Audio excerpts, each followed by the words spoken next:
One, two, one, two, one. Turn me up.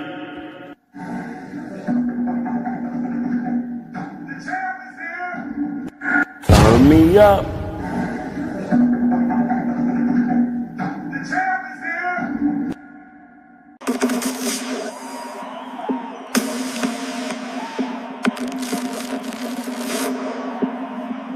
The champ is here.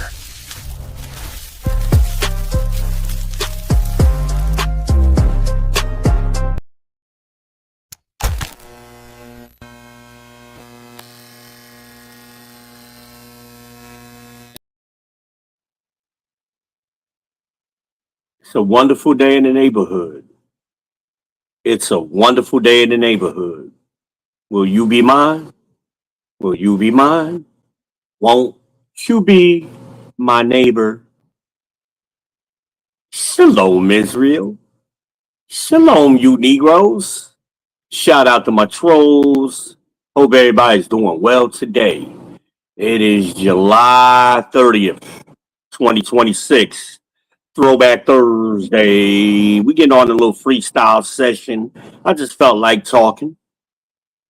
Oh man, it's beautiful outside today, y'all. I'm sitting on my front porch, just breathing fresh air, enjoying the damn sky. Let me show y'all this sky. Can y'all see it? Y'all see it in my background? Let me give y'all a better view. Yeah, y'all see that? It is wonderful out here today. Yeah, baby. I don't have my dongle on, so I can't do it the right way. I gotta do it manually. But yeah, man, I'm just enjoying the new house, and I ain't doing shit. Let's be honest with y'all. I'm not doing nothing. I'm lazy right now. I should be unpacking and organizing some things, but I have not done so, and I need to do so. But I'm gonna get to it. It's gonna come along slowly but surely. But I'm glad to be back in Charlotte, y'all. It's a beautiful little day. I mean, the first day I came, it was storming because of the hurricane remnants came up here. But it's wonderful, man. It's a beautiful day out here today. Yeah, baby. Let's see. Is that better? I usually don't use this one. I can't find my other phone. Yeah, but I wanted to talk to the fellas today. And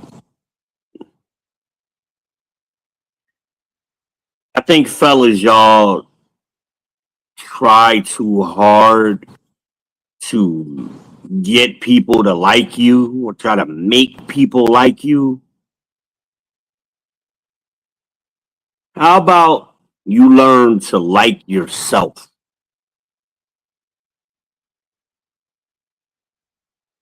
Well, what do I mean by that, V? We'll get into it. On your way into the door, hit that like button. Please hit the subscribe button. Please. And thank you. As Lynetta would tell me. Shout out to Lynetta up there in West Virginia. Hey, baby. I love that girl too. I got a lot of women I've loved, y'all. She is so beautiful. And she always smelled like gummy bears. I don't know what the hell that's about. Her face smells like gummy bears. Like from her neck up, she smelled like gummy bears all the time. It's weird because she don't like put nothing on to do that. It's just like her natural fragrance or something. I guess I don't. Maybe it's her pheromones. I don't know. Anyway, share to your socials. Make sure you check in with my chat. Salute to my mobs. Let my mods know you in the building. Drop y'all links to your channels. Most of my mods have their own channels, so Make sure you check in with the mods and salute, salute, salute. Let them know what your profession is. It's real over here in the field.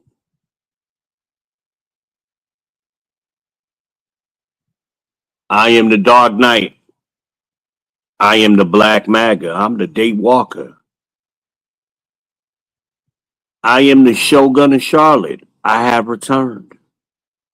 The ladies, they call me the Cookie Monster. Ask them about it. I'm Mr. Big Balls himself, bringing all that big D energy when I walk in the room. You feel it. Call me Pumpkin Escobar. I'm just hanging out. I am the Heisenberg of this ish. They call me the Heisenberg because I bring y'all that pure, that raw dog, that never stepped on, that pure crystal, straight truth, no preservatives added. I am the Ben Israel, the People's Champ. I am the host of the People's Podcast. You could call me V. Now that that's out of the way. Fellas, stop trying to force people to like you. People are either gonna like you or they not. You can't force them. Like you can't run across a person who don't like you and then force them to all of a sudden start liking you. Doesn't work that way. People don't work that way. Men, women, whoever. Hell, children don't work that way. Right? So learn to like yourself. Learn to like yourself. Spend time with yourself. Getting to know some of y'all don't even know what the hell y'all like. And it's weird to me anyway. Cause then you get with a girl and what you want to eat? What you want to do? Now she gotta lead you again. I don't know, what was that? Something popped up. Amanaz in the house. She says with her signature. Hey y'all. I don't know why I do that voice. She does not sound like that, but y'all know what she sounds like. But it's funny to me. I don't know. So yeah, anyway, fellas, learn to like yourself. And this is why women find it difficult sometimes to communicate with you all. Because hold on, let me grab me some water so I can keep talking. I'll be right back. Matter of fact, I'll take y'all with me. Come on. Let's go. Let's go. Y'all getting to see the house. Okay. I'm gonna run in the kitchen here. Grab me a bottle of water real quick. I'm sorry. It's real life over here, okay? It's fucking real life. I ain't got nothing in my refrigerator. My refrigerator empty, y'all. I ain't did no shopping yet. Look at that shit. I think I got one piece of chicken in that box from Church's. That's the glimpse of my deck out there. Y'all want to go out there? Let's see. I ain't going out there, but is the cat out there? I inherited a cat. I don't see him. I guess I got to get him some food. I don't know. He ain't coming in here, but this is my bedroom. It's coming together. I had to come back here for a quick second. Come on. I'm missing something. Shit, what did I do with it? Oh, man. I'm sorry. I'm sorry. I'm trying to be quick about it and be stable to it at the same time.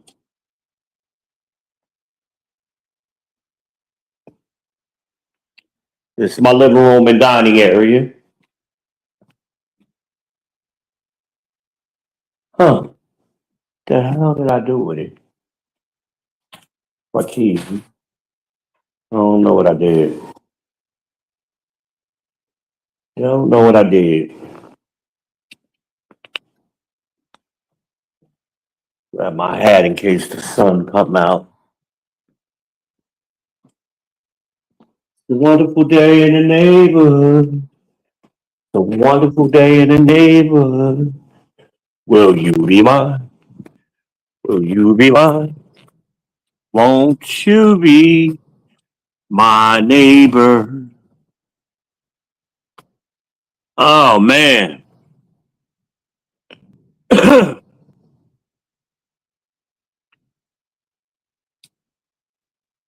Yeah, y'all. It's fellas, you gotta learn to so the woman, let me give you this scenario. You pick her up, or you wanna go out? Yeah, let's go somewhere. Let's hang out, whatever. Let's chill, whatever you're trying to do, whatever your verbiage is. You slide through, pick her up, or however y'all get together. What you want to eat? I know y'all women get tired of hearing that dumbass question. And men, y'all claim y'all want to be leaders, but you don't know how to lead, manage, and govern your own fucking self.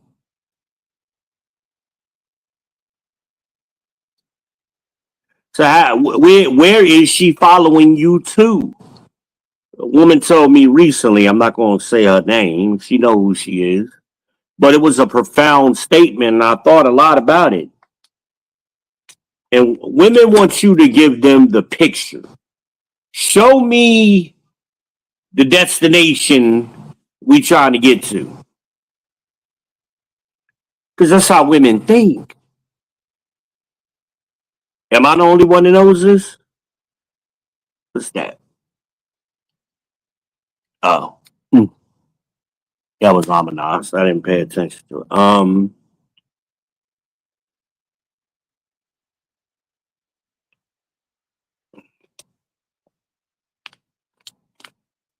Women, when they get ready to go somewhere, they're gonna look at the pictures. The travel brochure, if you will, but it's online now. They check out the hotel room, whatever little pictures, they're advertising, the amenities. Y'all dudes is want to be no frills. I don't know. Some of y'all older people, Gen X and older like me. What is Gen X? 45 and up now? 45 to 61 or some shit.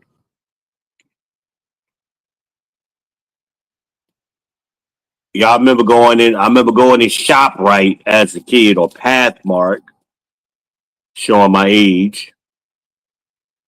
And they had that aisle. Everything was black and white. It was called No Frills. Well, today, there is no frills aisle, but you got great value at like Walmart. But back in the day, it was just no frills. Black and white. It'd be a white can with black writing, say beans, green beans, or whatever the hell was in it. You know? Oh, something going on. I don't know what it is. I hear it. A few blocks over. It's getting closer. They better not be coming for your boy. But that's how men, y'all behave. And y'all young dudes. But you got like a no frills thinking when a woman is in 4K. It's time to upgrade yourselves, brothers. You need to get to 4K, 120 megahertz. The hell is wrong with y'all? Playing PlayStation on a 60 damn megahertz TV, man, don't get me started. Why did you even buy the PS5 if you ain't have the right TV for it? Well, that's women. You want to get with this girl, you got to be up your megahertz. Y'all at 30 megahertz, and she trying to be at 120. She wants some vivid, paint the picture. Show me the vision that you got in your mind, because she's not in your head, fellas. So you got to learn to articulate that shit. Bring it out, as Bishop would say, right? But a lot of y'all fellas struggle with this, and it causes confusion and frustration with the ladies, because you can't show her the picture. She can't see it. She's trying to connect the dots, get from A to B, as I always use that example. But you got to connect the dots. She don't see the straight line like you see it. It's dots, steps. How are we gonna get from A to B, nigga?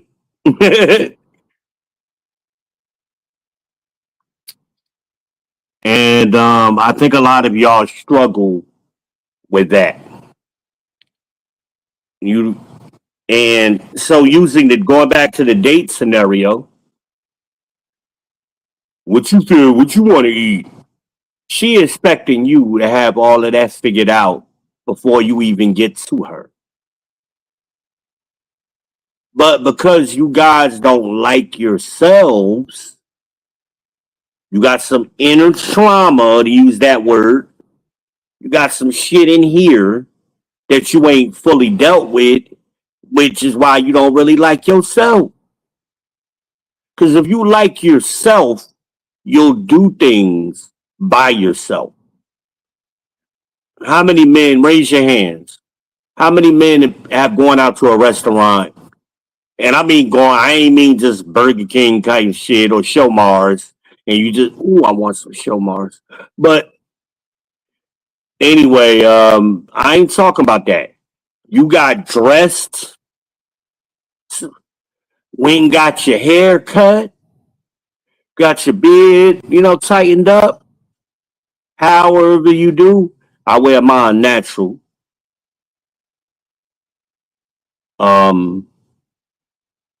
However you groom yourself, you got it done.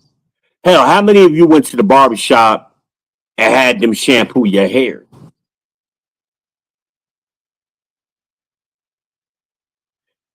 I give you a tip, fellas. If you're in the Charlotte area, we have a chain of barbershops in Charlotte called No Grease, and No Grease actually has a barbershop school on Sharon Amity, right across Central, right across from where East Lamar used to be. Anybody you remember coming out of the movies at East Lamar and turning right on to Sharon Amity? Well, directly across the street from that driveway, when you come out, there's a QT on the corner. Right across the street from the East Lamar entrance is the barbershop school, No Grease Barbershop School. You get your hair cut over there for like $5-10. You can get a shampoo and you can get everything. Go over there and let them tighten you up. Or if you got the money, go down to my boys, down Knights of the Razor. Shout out to JD. Yo, I'm back, baby. I'm gonna come see you soon next week. Kion, what's my man, Ken? No, Kion. Yeah. Shout out to y'all. Everybody else at the team. No Grease. That's No Grease Uptown, which is Knights of the Razor, right across the street from Midnight Diner, right next to the Holiday Inn. Right next to the Spectrum Center. It's actually in the Spectrum Center. That's my barbershop. Go over there and let them tighten you up. Now you're gonna spend some money. You gotta learn how to spend money on yourself. Go ahead and drop $100 on a haircut. Well, I bet you feel better. You're gonna get the hot towel treatment. You're gonna get shampooed. You're going to get lined up by the experts, and, the knights of the razor are going to tighten you up. They're going to give you a beer to drink while you're waiting, some wine, bottle of water. You're paying for an experience. The days of them $20 haircuts are gone. I don't know what y'all thinking.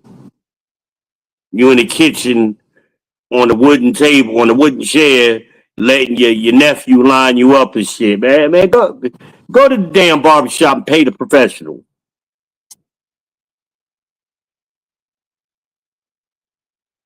They're tradesmen. They even have a shoe shine guy that's in there. You should be wearing some shoes sometime. Put some damn hard bottoms on and look like a grown man sometime. Right? Take the fitted off. I mean, that's cool every now and then. Hell, I'm wearing a hat right now. I do this here when I'm at home chilling, but I don't walk around outside like this hardly at all.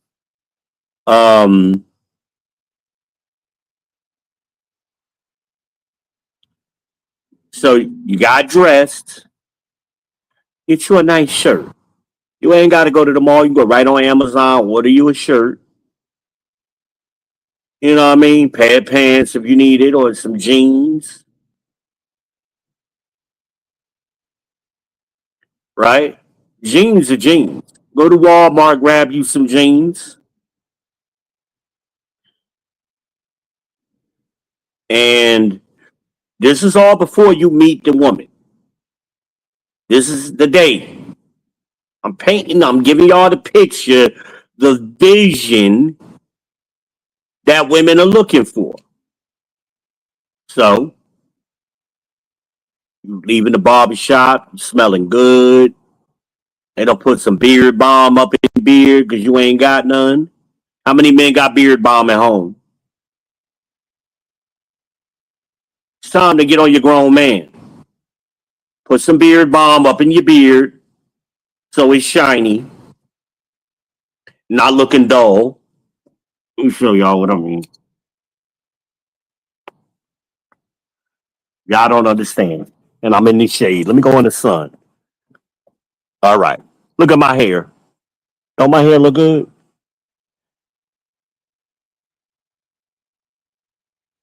I know I need a haircut, but my beard ain't dull, dry, looking dusty. That's why women call y'all dusty, because your beard is dusty. I see y'all when I'm out. I'm like, ugh.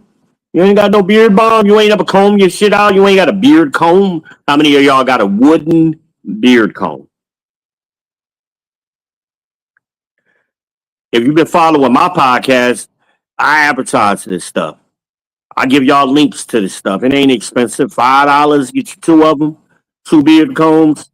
Comb your beard out. Because women like to, I know Holiday, she loves smelling and touching on my beard and shit. Because she be hugged up on me and, ooh, I forgot how good you smell. She'll say stuff like that. And it puts women in their comfort space. They could get close to you on the couch, y'all just chilling, and she just lean over closer to you and get that little whiff for you like that. That's your beard.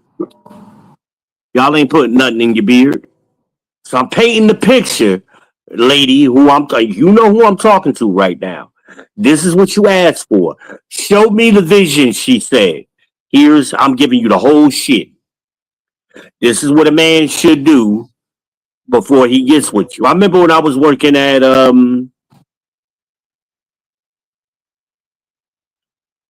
what was that? United Healthcare.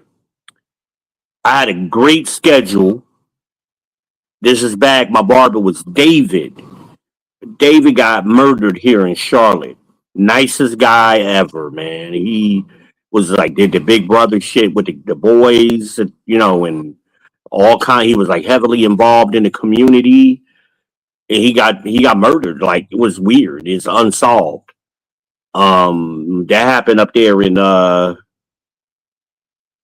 in the university area of all places. But David used to be my barber at No Grease Mosaic, which is about 10 minutes from where I live now. And shout out to Brown and I forgot who my son had a barber over there. That him and that dude was cool, young kid. Bam, when I used to take Bam over there. But anyway, I had a very good schedule. I prefer afternoon schedules. So I had like a 10 to 7 kind of schedule when I was there. But I always went early because at that time where I lived, I had to come from damn near the east side on Hood Road, the Plaza Extension, all the way to South Charlotte, exit 2 on 77, Arrowwood, down to United Healthcare. So I would leave out early, always. Even though I didn't have to be to work at 10, I'm out and about at 7.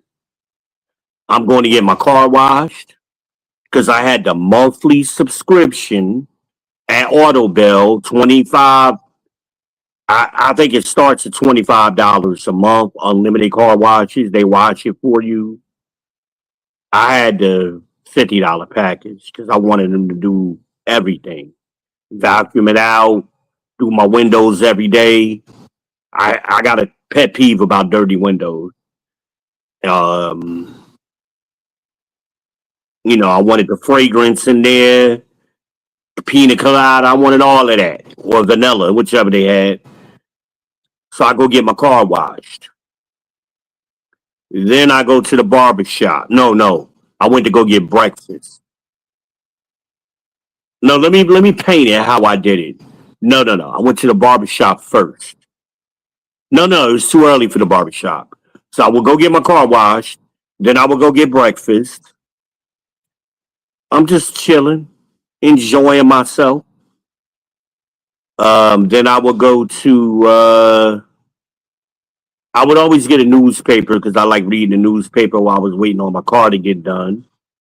And then when I went to Chick-fil-A or McDonald's for breakfast, I'm just sitting there chilling, read my breakfast. Then I would go to the barber shop once a week. This ain't every day. Once a week, I would hit the barber shop up, and I was getting my hair cut once a week because I'm professional. I'm a manager, so I need people to see me professional. I'm always smelling good. Versace Eros, please believe it. That's my go-to. Gucci Guilty, Versace Eros.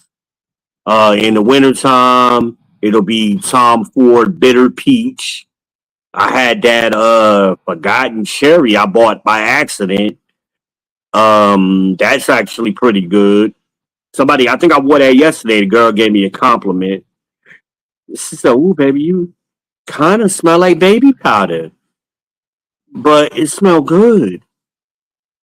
I'm like, all right now. And then she was putting the needles in my arm, and I got my hand on the titty.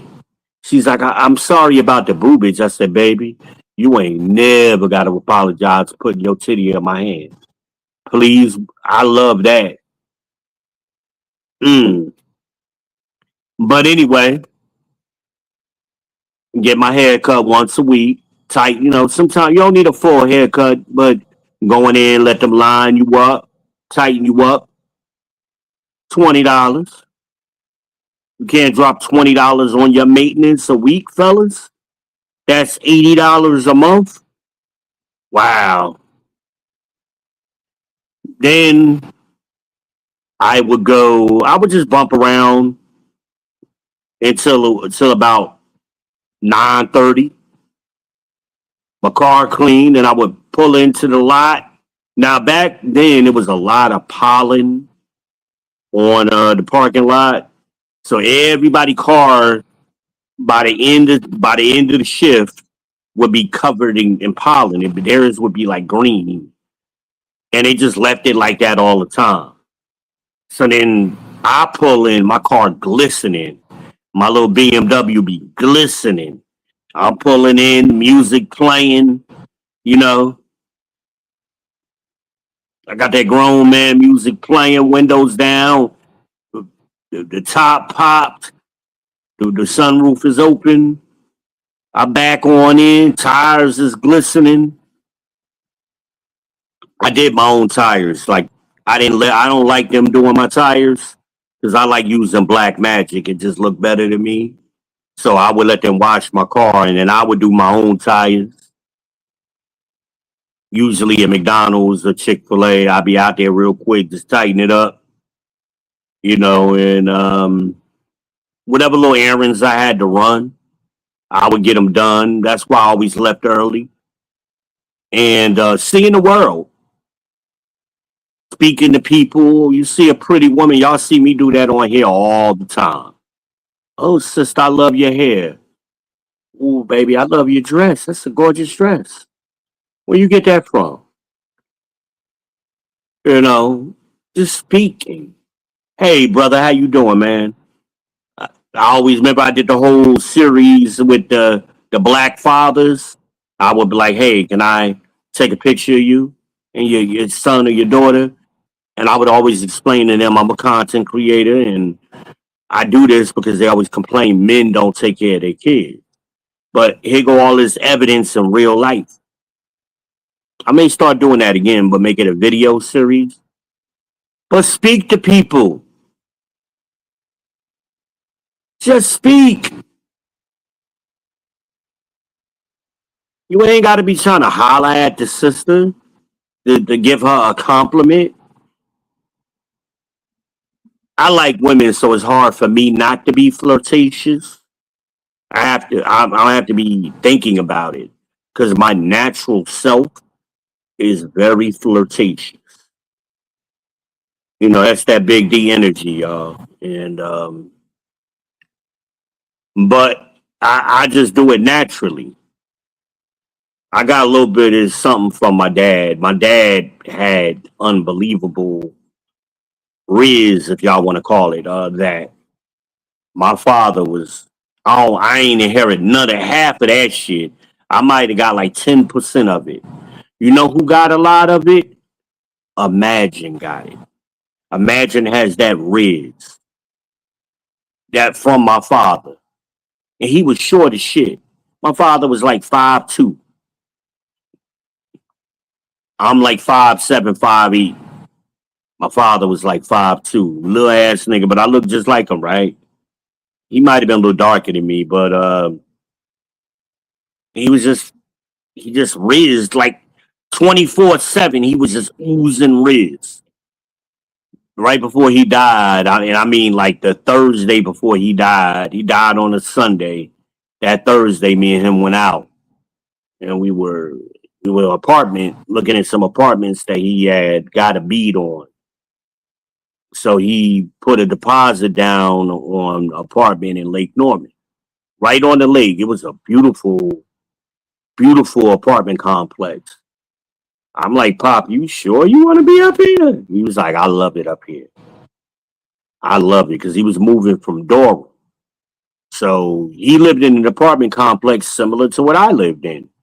So going from there to Lake Norman was like vacation. So he put the deposit down. We went to Waffle House. Why the waitress done gave him her phone number. Y'all see how I said that? I said that her. Black people shit. Her. She gave her phone number to my father. Keep in mind, at that time, it's about 10 years ago. My father, no, this was 2019. So what we talking? 7 years ago. No, I can't count. Yeah, 7. When my father died. And they called him Spud. That was my father's name, Spud. That was his nickname because he was born the year that the Sputnik, went up into space. And he was short. It's a little spud, like a potato spud. So anyway, I didn't know my father me and him had the same name until I got older. You got my name. I was in grade school when I figured it out. I was like third, fourth grade. So anyway,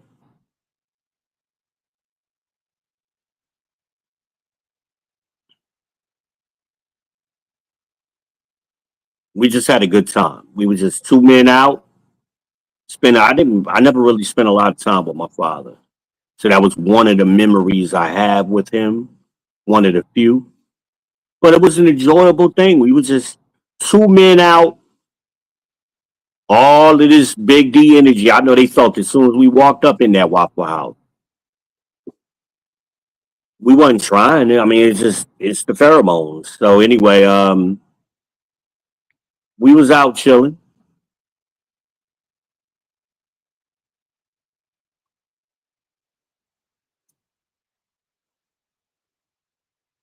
Y'all like get back to the story, V. You going off on a tangent. Shut up. I hear y'all. You pick the girl up. Don't what you want to do. Don't say shit about where you going. Even if she asks you, where we going? I got a little spot I like to eat at. Yeah, I felt like grabbing, going to this spot, going over here to Midnight Diner. Oh, I ain't never been there. Well, you know what? I'm using restaurants in Charlotte because it's how I do. I'm gonna use Amanaz as an example. Say I'm taking Amanaz out on the date. I pick her up. Where we going? Well, with her, I'm gonna try to take her somewhere. Either I know we both like, which is Chima, or I'm gonna take her somewhere we've never been. See, me and her have done this together, but many times. We went to Steak 48. Me and her never been to Steak 48 in South Park, and we had a great experience, great time. And we got, we wasn't overly dressed, but we were like casual, business casual, Um, I think I wore some shoes and jeans or something, nice shirt. I mean, we looked okay. I mean, it used to be a time I remember when I was a kid because my mother and my stepfather went out to restaurants in New York and Jersey. There was a dress code.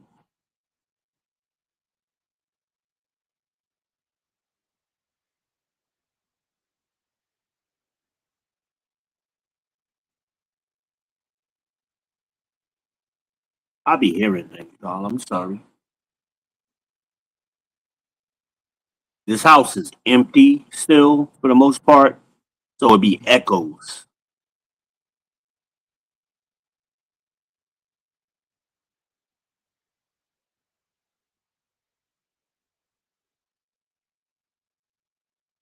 Somebody cutting grass is the echo I'm hearing. Couple of blocks over, and I think my neighbor's in his backyard doing some fumbling around. That's what I'm hearing. Nah, I gotta, I gotta pause for a minute, y'all. I gotta check this out. Y'all coming with me? We gonna see what the hell is going on. I'll be hearing stuff. My TV's on. Make sure that cat ain't scratching my back door.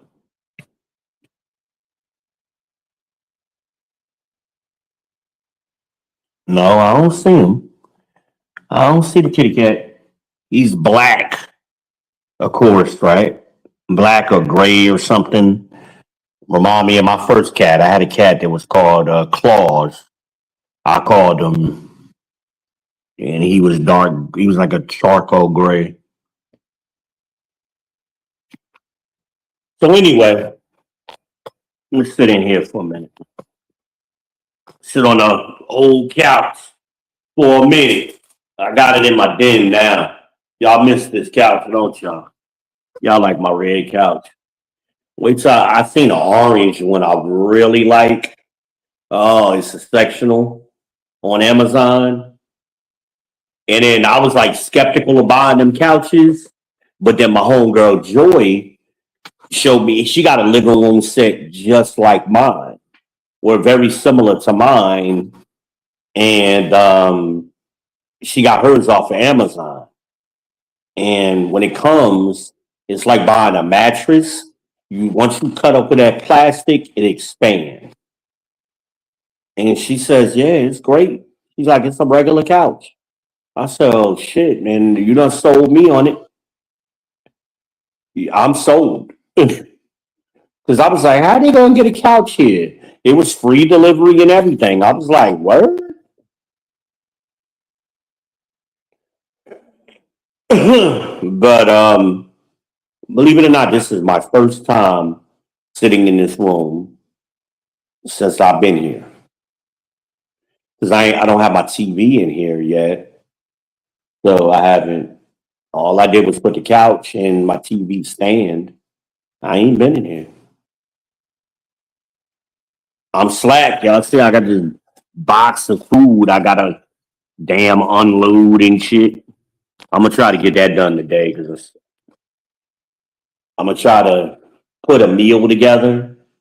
'Cause I do got some ground beef in there, and my seasonings I already got in my cabinet. Ooh, I'm gonna show y'all my cabinet. I love these cabinets. I'll do that when I do the tour. But anyway, so you pick her up, just go. But you should already have in your mind where you want to take her. She's getting with you and she wants to see the vision. But the only way you can create a vision if you have experiences yourself. But see, some of you are so I don't know. I'm not gonna call you a derogative name, but you got to learn how to like yourself. If you like yourself, you'll start spending time by yourself and enjoying it. I go out, y'all know I go out to restaurants by myself all the time. I throw my headphones on, I'll be sitting there eating, chilling, enjoying myself. I went to Olive Garden down there in Gastonia and loved it. I loved it. I had a great night that night. I just felt like some lasagna and some salad, and I went. The people next to me was celebrating their whatever their occasion was, and I'm sitting at the table. I got a glass of wine. That's really why I went. I wanted some wine. I had a glass of wine and just chilling, eating my salad and food. And I did. Matter of fact, I went live from Olive Garden that night. You go back far enough, you'll see it. Learn how to like yourself. I wasn't looking around like, oh, I wish I had company. I was perfectly fine. And you got to learn how to like yourself. And I guarantee if you start liking yourself, other people will start liking you too. When you get around a likable person, it's a different energy, man or woman. And people just like my grandmother had that energy. My aunt Joyce has that energy where people just like being around them. It's an experience being around that person doing nothing. You could just be sitting at the kitchen table having a conversation with them, and you're enjoying yourself. Fellas, have you ever done that with a woman? That's how me and Tasty Case got together. Remember, I started feeding her, so I told her to come by. Any night she want to eat dinner, and she called me up and come on by. I sat her down at the table, and I'm eating. I had, no, I already ate, so I was basically the waiter.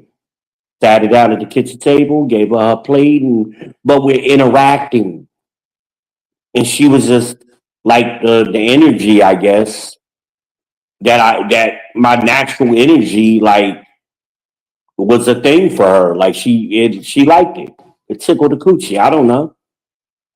And then them dinners started turning into what? To breakfasts. Then the breakfasts start turning into lunches. But you gotta like yourself. You need to have a lunch spot. You need to have a dinner spot. I got with a woman one time, not got with her, but me and her were interacting. And what was I doing? I was going down to South, no, yeah, I was going towards South Side, I was going towards South Charlotte, and I was going to Jason's Deli at that time because I was already close to that side of town. So I went to Jason's Deli. She hit me up. Hey, what you up to? I'm in route. I said, I'm about to go grab some lunch. Oh, I was in Charlotte. Are you available? Yeah, yeah, yeah. Why don't you meet me? I will be at Jason's Deli. I didn't ask her what she wanted. I'm gonna be at Jason's Deli. If you want to see me or be with me, here's where I'm going. She met me there. She had never been to Jason's Deli, so it was a good conversation. Well, what do you get? I always get the Yankee or the Reuben, as y'all call it. Where I'm from, we call it a pastrami on rye. Shout out to Newark, New Jersey. Everybody know about Cooper's on South Orange. Well, I don't think it's still there. Cooper's used to be on South Orange Avenue. Sandwich be this thick. The closest I've ever gotten to that is Jason Deli. They give you the pastrami and the corned beef mixed in. Oh man, all of that beef is amazing with the Swiss cheese and some mustard. Uh, Now some places go overboard. They put the sauerkraut on it. I'm not. I like sauerkraut on a hot dog, but not on my pastrami on rye. You get the fruit with it, or you got. Sometimes I get the fruit. Sometimes I get the chips. Depends on my mood, time of the year. They make a good chili there, so I'm telling her like, they make a good. So I think she had a salad and I think she did a soup and salad kind of thing. Because she asked me about the soup. Should she get the chili or the soup? And it was like springtime. So I'm like, well, I don't know, baby, if you want chili in the spring, in the afternoon, maybe you might want to do the soup. The soup is good. Try the soup. She got the soup, she got the Caesar salad or whatever she did. Good conversation. What the problem with me and her was the proximity. She lived down there in Pineville. And where was I living? I was living in Hidden Valley, Northwest. So Pineville is like southeast a little bit. It's just not, the proximity just didn't work for me and her. She needed somebody she could be close to and up under all the time, and I wasn't that dude. And then she had some issues from Iowa. What is with these? I didn't know they had that many black people in Iowa. Shout out to Iowa. Second woman I've met in Charlotte from Iowa. Third actually. So anyway, not gonna get into that story about her, but I usually don't work with women my age or older, like a couple of years older. I don't work with them. They got to be younger, more like a few years younger at least.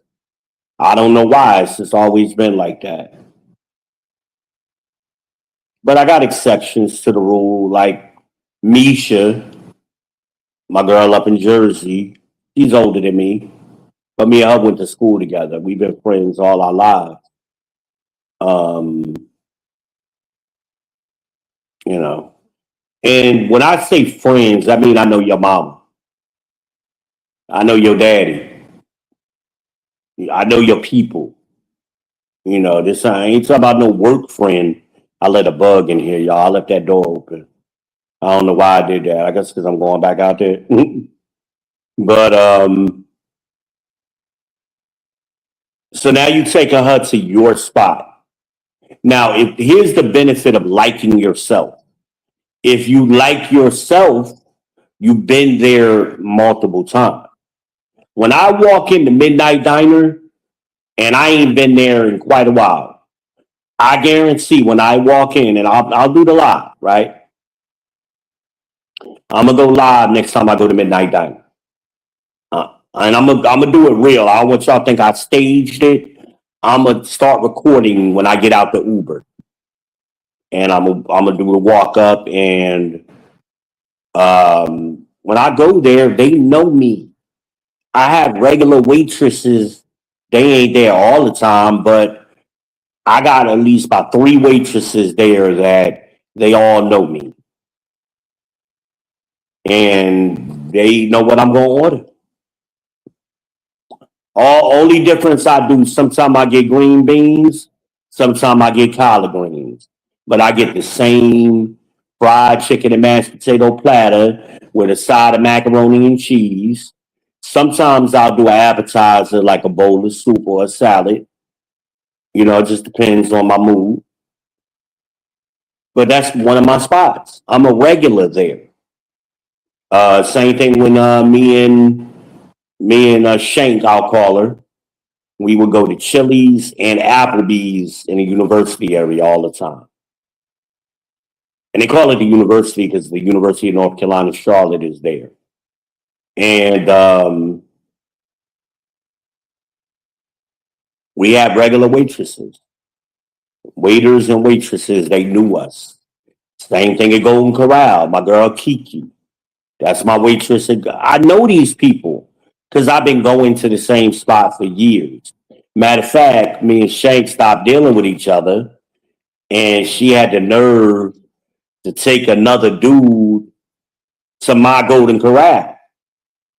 Kiki saw that shit. She was like, "The fuck? How dare you? Like, you ain't coming here with my boy. It's your boy.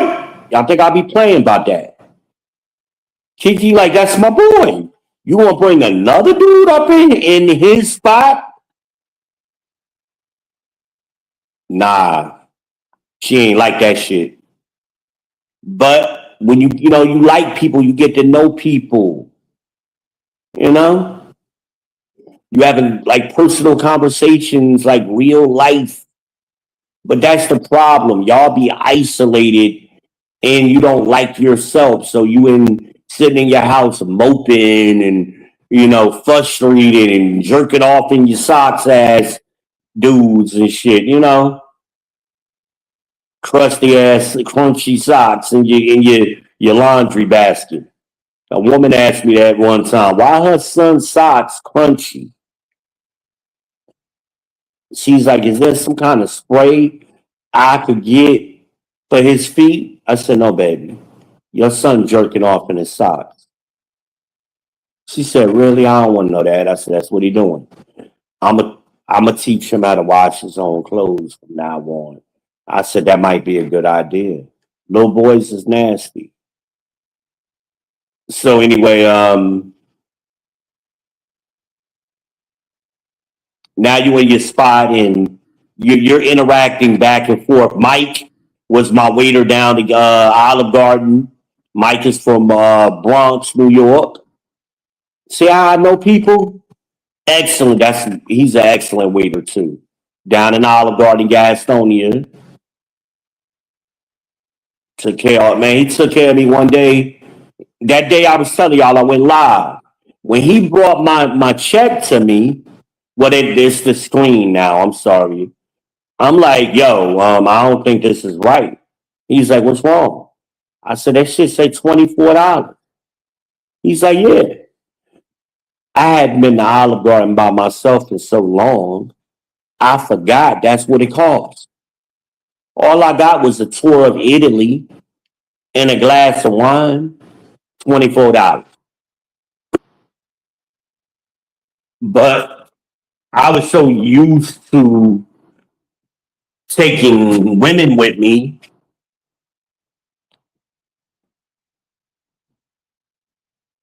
I'm not used to the noises in this neighborhood yet. I'm getting used to them. But yeah, that tour of Italy and that glass of wine was $24. I say shit. I ain't never been to Olive Garden and spent less than 100.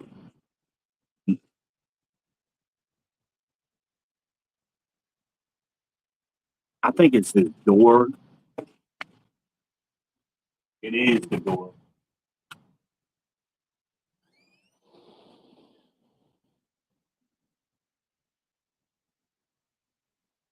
It's creating an echo and it's reverberating and it's fucking with me. Y'all know I was about to get my knife out. But yeah, you know the waiters because you've been there. The woman is she's comfortable. She's under your umbrella member. The umbrella is the 4 P's as Crimson Cure has taught everybody: protection, provisioning, procreation, and problem solving. Protection doesn't is not retaliation. Protection, think about like I added to Crimson's analogy with the umbrella. If you're standing under the umbrella, you ain't getting wet, are you? The nigga ain't out there fighting raindrops trying to keep them off of you. No, that's protection. Keeping you dry, keeping you safe. And in that space, women feel comfortable, relaxed, no stress. And that's why women love coming to see me. Because as soon as they hit the door, they in an environment where there is no stress for them at all. There's nothing that can stress them. I tell them, leave that stress at the door. Come up in here, ain't no stress in here. And I make them comfortable. I buy special towels for just when women come over. I got brand new towels in my linen closet right now in the bathroom, just for not necessarily women I'm dealing with, but even my daughter or one of my daughters or one of their friends, come. Oh, your dad always got nice towel. Yep. Yes, I do. And it makes them comfortable.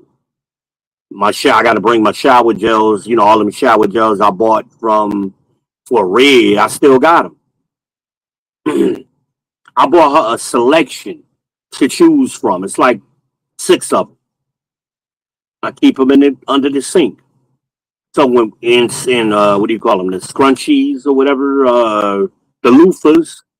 I buy Dollar Tree be having them shits on sale. 2 for $1.25. The ones with the charcoal, they real nice. Just as nice as anything I would buy at Walmart. So when they go on sale, I just grab them, here and there. So I got a box of them now, and so women come over. Boom, women like using that shit. I don't use it. I use an exfoliating washcloth, similar material, because I like to be able to get my back like that. I always end up with scratches on my back. I don't know where that comes from. Maybe in my sleep I'm doing something. I don't know, but so I always want to scratch my back. I'm painting the picture. You done got your hair cut, your car washed, you done ran your little errands. You're in a state of relax because you're enjoying spending time with yourself. Get your headphones and your pods or whatever. Listen to whatever you like listening to. Now, we started at 7 o'clock in the morning, right? No, Amanad's like, this is a long ass story, nigga. You want a division, so I'm giving it to you. Shut the fuck up and listen. So, you know, maybe you went to work. You had your day of work. You got all of that out the way, and you supposed to get with her around 7 o'clock at night. You go pick her up. Y'all at the restaurant now. What restaurant I want to say? Midnight Diner. We at Midnight Diner. She ain't never been. Cool. We at Midnight Diner. It's been a long time since she been. Whatever. We at Midnight Diner. My waiters is there. They yo, B, what up? Or whatever, I walk in the barbershop. The champ is here. Whatever. It makes women comfortable. You're in your environment. You're in your space. People know you. And people don't, it's not that you're infamous, like they ain't going, oh, this nigga back. No. Yo, the champ is here. Right? That's because people like you. And they like you because you like yourself. Hello? Shalom? Now, she ain't never been there. She looking at the menu. I don't touch menu. First of all, I'm legally blind. I can't see them no way. So, but women like feeling included or, just not feeling comfortable, but they want to think that they're involved, like, in the process too. Like, what do I do? In this vision, where am I at? Remember in iRobot, the robot drew that picture of the man on the hill? And the whole movie, that was like a little sub theme. And eventually he told, it came out that he was the man on the hill. Not Will Smith's character. And his job was to free the other robot. So anyway,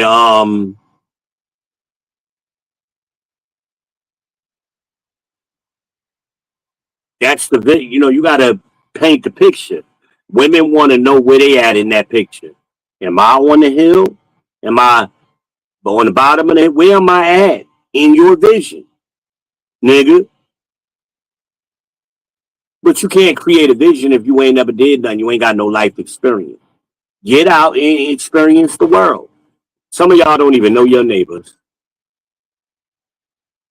Or you only interacted with your neighbor when it was a problem. You ain't just walk next door and introduce yourself. You see him sitting on the porch or whatever. Y'all don't even walk through your neighborhoods. Take a walk. Only time y'all leave your house, you jump in your car and drive.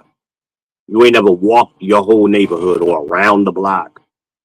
When I was a kid, we walked everywhere. I know all of the streets.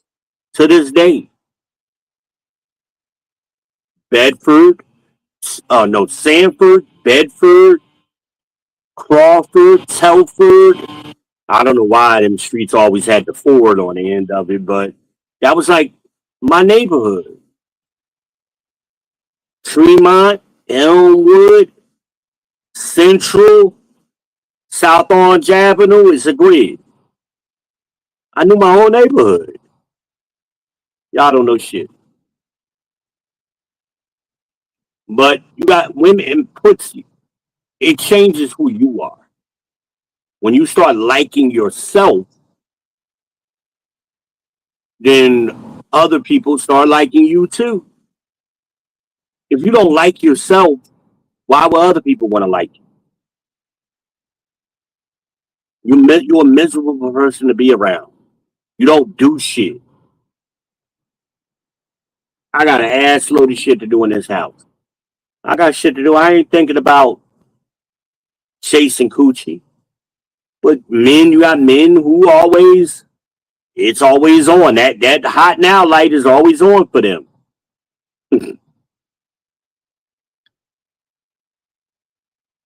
I was like that in middle school, high school. Y'all grown ass men and still like that, which is the hot now light is just flashing on 24/7. And you don't like yourself at the same time. What the hell is that about? And then you wonder why the girls don't want to be around.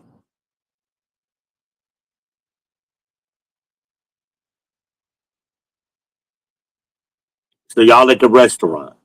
You having a good time. Oh no, you pick, you haven't ordered yet. So she's looking at the menu. She's gonna be like, "Oh, what you normally get? Or what's good here?" That's gonna be something she would say. And well, I normally start because the waiter by this time, the waiter's gonna be coming over. Can I get y'all something to drink? Yeah, I'm gonna have a. Well, you already asked her what you want to drink. I'm gonna get a tea with lemon. What you get? Oh, I'm gonna get a lemonade, or I'm gonna get a margarita, or oh, okay, cool. So when the waiter comes up, yeah, can I get y'all some drinks? Yeah, yeah, I'm gonna have a sweet tea with lemon, and she's gonna have the what is that blue margarita with the sugar? Yeah, that's what she wants. Okay? Women like that, or let her speak for herself. Either way, it depends on the woman. She might have questions. Yeah, I was looking at the drinks, and what do you recommend, or what's real good? And the waiter, especially if it's another woman, if it's a waitress, let them talk. If it's a dude, you speak. Women know what each other like, and yo, girl, that Hawaiian, get the blue one. I'm gonna put some little extra in it for you. Girls be hooking each other up. Let them get the little. Now you create. It's a good experience. Don't interject and shut the fuck up and let it happen. Okay, now the waiter done walked away, came back about 5 minutes later with the drinks. Y'all been chit chatting. Um, Now if y'all want a pro tip, let me give y'all the Big D energy tip. A couple of y'all in here. Thank you for checking in the chat. So, wait a minute. Amanaza said something. Wait a minute. Oh wow. Okay, what she said. Wait a minute. Somebody else said something. No, that was Amanaza. So y'all started adding a lot of extra shit. She said exactly. Okay. I think she meant back when I said division. Okay. Can't invite if I don't know what the plan is. Um, no, yeah, you can. So let me explain that. I'm glad you made that comment. Let me highlight it so everybody else can.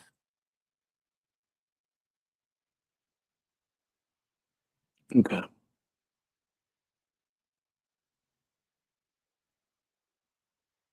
So, damn, they not added something else. What's that? Okay. Um, StreamYard is constantly improving, but they just won't make the improvements we want. Talk to the content creator, StreamYard. Let us tell you our experience. Like I would love to be able to just click the little icon to flip my camera instead of having to go all through the damn set menu.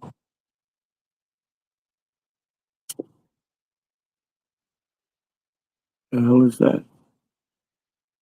See, and stop with these pop-ups while I'm live. I don't like that. I do not like that. But anyway, so my arm is ashy.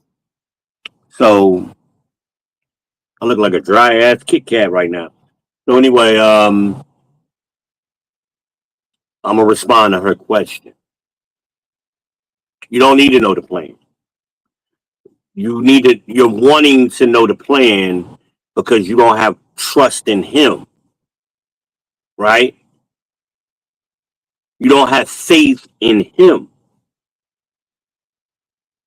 The reason you don't have faith and trust in him because he hasn't done the work.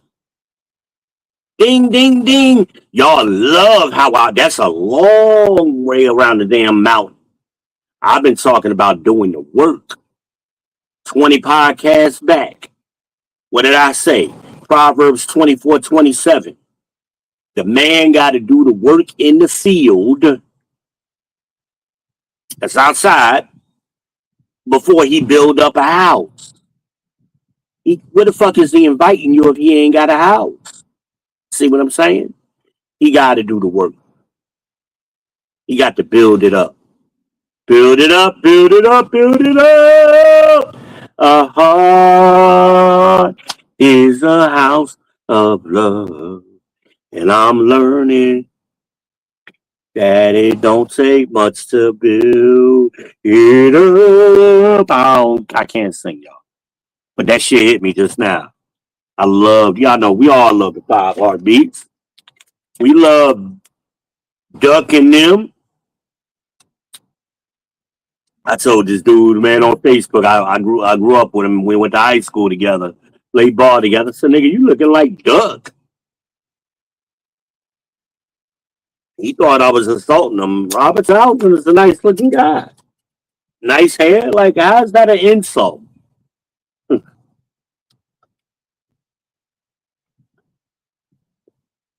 Some people are looking to be offended. That's because they don't like themselves. Now, nigga, white guy told me one time I look like Snoop Dogg. I said, if you ever say that to me again, matter of fact, don't ever say that to another black person ever again. I'm like, you almost got punched in your mouth. That Snoop Dogg is ugly. Man, I don't look nothing like Snoop Dogg.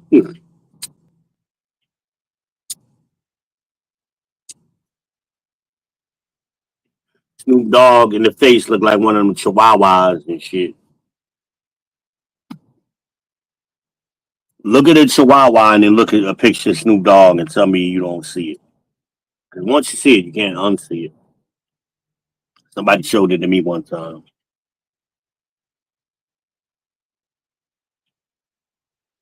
That's why they call him Snoop Dogg.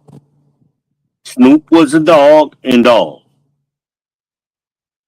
Put 2 dogs together and you got Snoop Dogg. So you're having a good time. Oh, pro tip. The pro tip, if you got the big D energy, you're not sitting across from her because you're creating a barrier. The table is a barrier. Remember I told y'all about proximity? Proximity is important. The closer you are, the better. Sit next to her. I prefer to sit in a booth. Slide over, baby. Or I'll, slide on over. Put her on the inside. You want outside of the booth. Because that means because again, it's all about proximity. You're on the outside of the table. So that way when the waiter comes, you're in between her and the waiter. But nothing is in between you two. And then she could always whisper in your ear because some women are shy. See what I'm saying? Because you're the spokesman for y'all. Right? The man is supposed to be the spokesman. And this is putting her in her comfort zone. And you could touch her. You put your touch her leg a little bit. And whatever else you want to do. I'm nasty, so you could just imagine the things I've done while we in the restaurant. But anyway, she could touch your leg. Put your arm around her. pull her close, you laughing. Ah, girl, come here. You know, you laughing. You crazy. I mean, you could do all of those things, and it's a different experience than with the dude that's sitting across from the table, barking orders at her, and he don't like himself, ass nigga, jerking off in his. That nigga jerked off in his socks before he came to pick you up.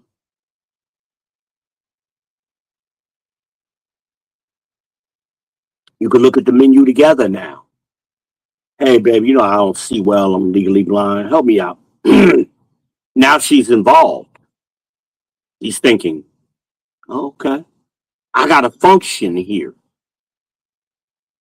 Well, she may not be thinking it, but it's like organic. I give women my credit card. Go ahead and pay that for me real quick. I'll be back. Going to the bathroom.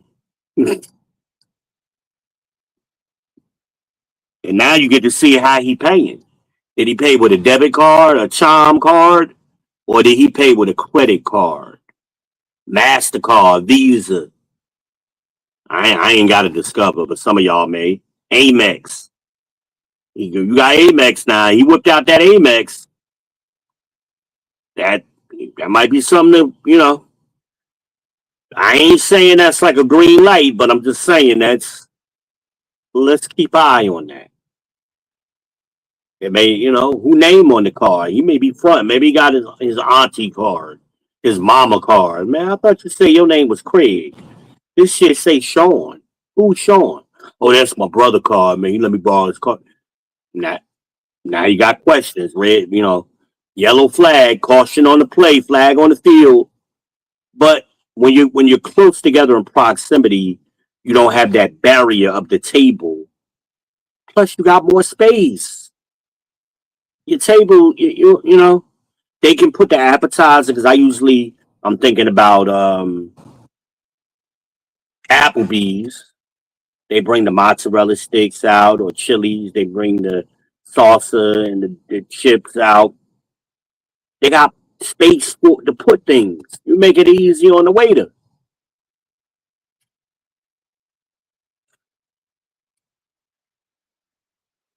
But because some of y'all ain't got no experience with women, I'm saying things you ain't never even thought about.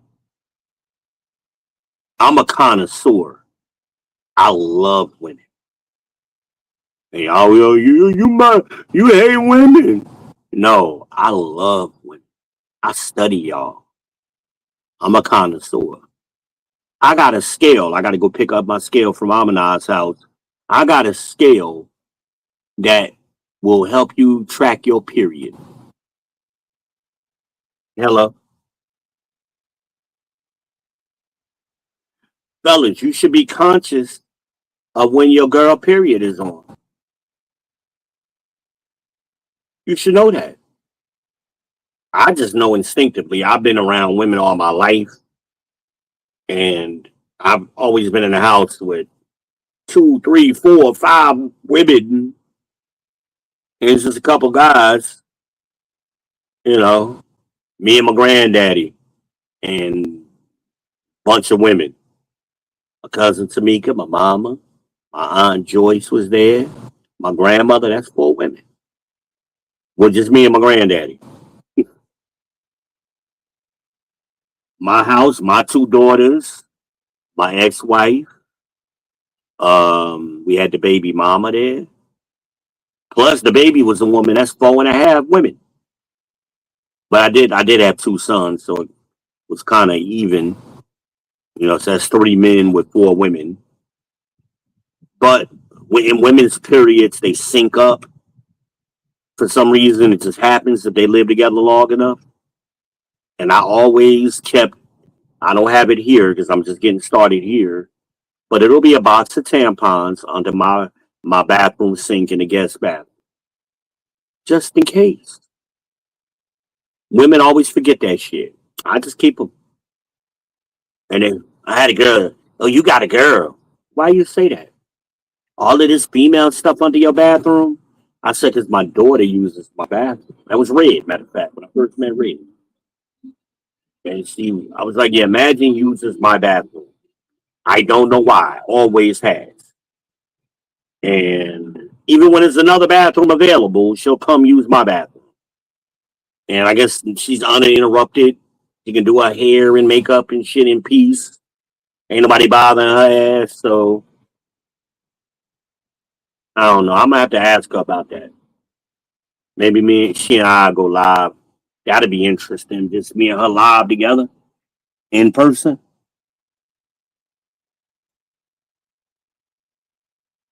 So this whole experience thus far, she is very comfortable. And trust me, her coochie tingling a little bit. She ain't gonna tell you that. I know personally because I've checked. Oh, you're getting a little moist down there, huh? And I love women. Please wear more dresses. Please do it for me. Do it for God. Supposed to wear a dress anyway. I don't care who the woman is. When they put on a dress, they look better. I've never seen a woman who didn't look better in a dress than she did in jeans. Women just look better in dresses. They walk different. They coochie is breathing. Let your coochie breathe. Maybe I need to do a podcast on that. Let the coochie out. Let it breathe. Get some fresh air up in there. Some wind up under there, you know. Cool that shit off. Why some of y'all be having odors? I notice women who wear dresses, I'm just saying, their coochie smell better. Y'all know I'm the Cookie Monster. Trust me on this. I ain't got no scientific data to back it up. I'm sure there is some, but I ain't got it. I'm giving you life experience. Women who wear dresses, coochie smell better.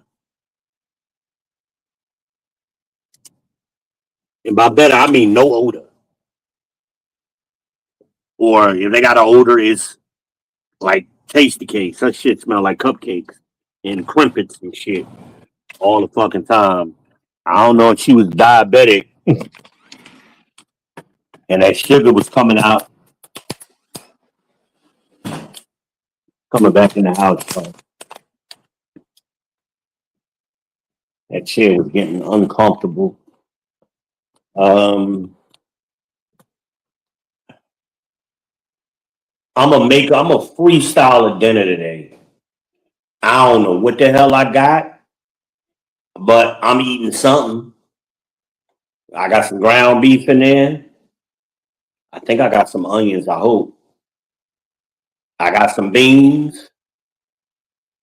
I hope I got some rice, mashed potatoes, something. I don't know what my son packed up for me in that box. I'm glad I saw that box today because I was getting hungry. I'm like, shit, what am I eating today? Shit. But you're in the restaurant, you're having a good time. Y'all sitting back, you done broke the touch barrier, which is important. Women want you to break that touch barrier. But if you're across the table, what you gonna kick her?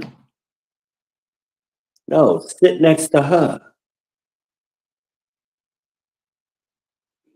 And it's a mental thing. If y'all both sitting on an outside table, or that outside is available, and she gets uncomfortable, nervous, she can take off. She's always thinking, I could run. But if you're sitting there, blocking that space, she's comfortable. She's under your umbrella. That's the protection. Can't nobody get to her unless they come through you. That's the protection. The provisioning in this scenario would be you're taking care of the meal. You took care of the gas to get there. And she ain't had to come out of pocket for nothing. Right? Unless y'all going Dutch. Right?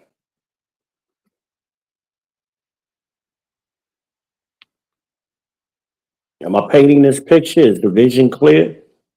Good time. Touch barrier is broken. Y'all got a couple of drinks in you. I done had a shot of Hennessy. We had good food. We chit chatting, organic conversation. Don't try to force a conversation. I gave y'all a tip with the menu. That's your first real conversation. Oh man, I don't like my steak rare, man. Yeah, that's that white people shit. Yeah, I do medium well. It's juicy and blah blah. Now you having conversation about the steak. And no, I don't do Caesar salad. I just do regular salad. Um, Olive Garden is really my favorite salad. We have to go there. We have to go there one time. Now you setting yourself up for another date. Yeah, I'm gonna have to take you to Olive Garden. Yeah, Midnight Diner. You're on date one, date two. There's an idea for that. Now you creating a vision for that. But you eating good at Midnight Diner. This your appetizers is good. Now that the main course, the entree is coming. You gonna eat all of that? Yeah, I'm gonna tear it all up, baby. I'm gonna tear it up because I always get 3 pieces of chicken, mashed potatoes and gravy, collard greens or green beans, and some macaroni and cheese on the side. I put the macaroni. I put it. I like all my shit on the same plate. Man, I'm saying I don't like eating out of them little bowls and shit they bring to you. Um, Waited unchecked on you a couple of times, refilled your tea, and you need another drink, sweetie.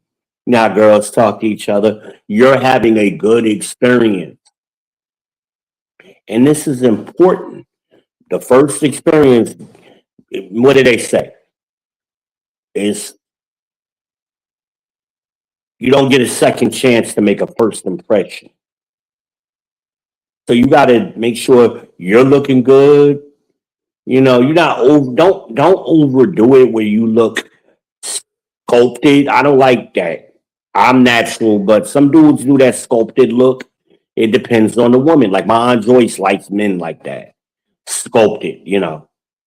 Um, Leave my beard natural. Give me a nice line up, fade out the back. You know, my hair. I'm cutting this hair off. I know y'all like my curls, but they gotta go. Um,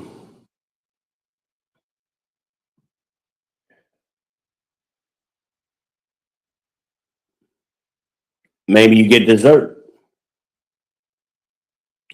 Now it's time for dessert. Let me tell you something that pissed. I'm gonna tell y'all a story. I went out on a date to the Cheesecake Factory. Coincidental, right? I'm on social media to talk about the Cheesecake Factory. Went to the Cheesecake Factory. It was her birthday, coincidentally, and we I like their meatloaf when I go there. Also, go. You need to know what you like. You can't be confused and trying to figure shit out. Women don't like that. Know what you want. I don't need to see the menu. I'm having this. I'm having that. I go to Olive Garden. I don't need to see their menu. I get the same thing every time. Toward Italy, the big salad with the breadsticks. I go to Olive Garden. Applebee's. I typically get a rotation of the same shit. Same thing at Chili's. I like their fajita skillet at Chili's. I love their salsa. Know what you like. Know like yourself and know what you like, fellas, because it's gonna make her like you more. She already like you because she out with you. Mhm. So I go on this date. Amanaz had already told me, bring me some cheesecake back. I got you. The person I was on a date with, her and Amanaz knew each other. I didn't get hooked up. Organically we met and they just happened to know each other. So dessert I got we had dessert. And and me and her had been out many times. Hell, we had got a hotel down there. We was in South Park, um, which I don't like that area, but we stayed down there that weekend. Went to breakfast at some international house, the pancake place. It wasn't IHOP. It was just international house. It was all right. Um, but when we left the restaurant, I took Amanad's 2 pieces of cheesecake. Years later, I found out she was jealous. Jealous for what? Because I took my sister some cheesecake because she liked cheesecake. I spent the whole weekend with you. That little 30-minute time period, we pulled up to the house. I ran in the house, dropped the damn cheesecake off, and came back out. That's how long, 5 minutes, not even. And we went on to did what we did. But years later, she's still thinking about this shit. I'm like, what? Yeah, I thought y'all was. Amanaz is not my blood sister, but she's my sister. We've known each other over 20 years. We've lived together. She's auntie to my kids, okay? She done took my kids to doctor's appointments. I know her mama, her daddy, and her granddaddy. She know my mama and my stepdaddy and my aunts and cousins. Like we family, right? This girl thinking, no, y'all fucking. Then what the fuck am I spending money here with you for? If I could fuck for free at home, why would I be here with you? Think about it. That don't make no sense.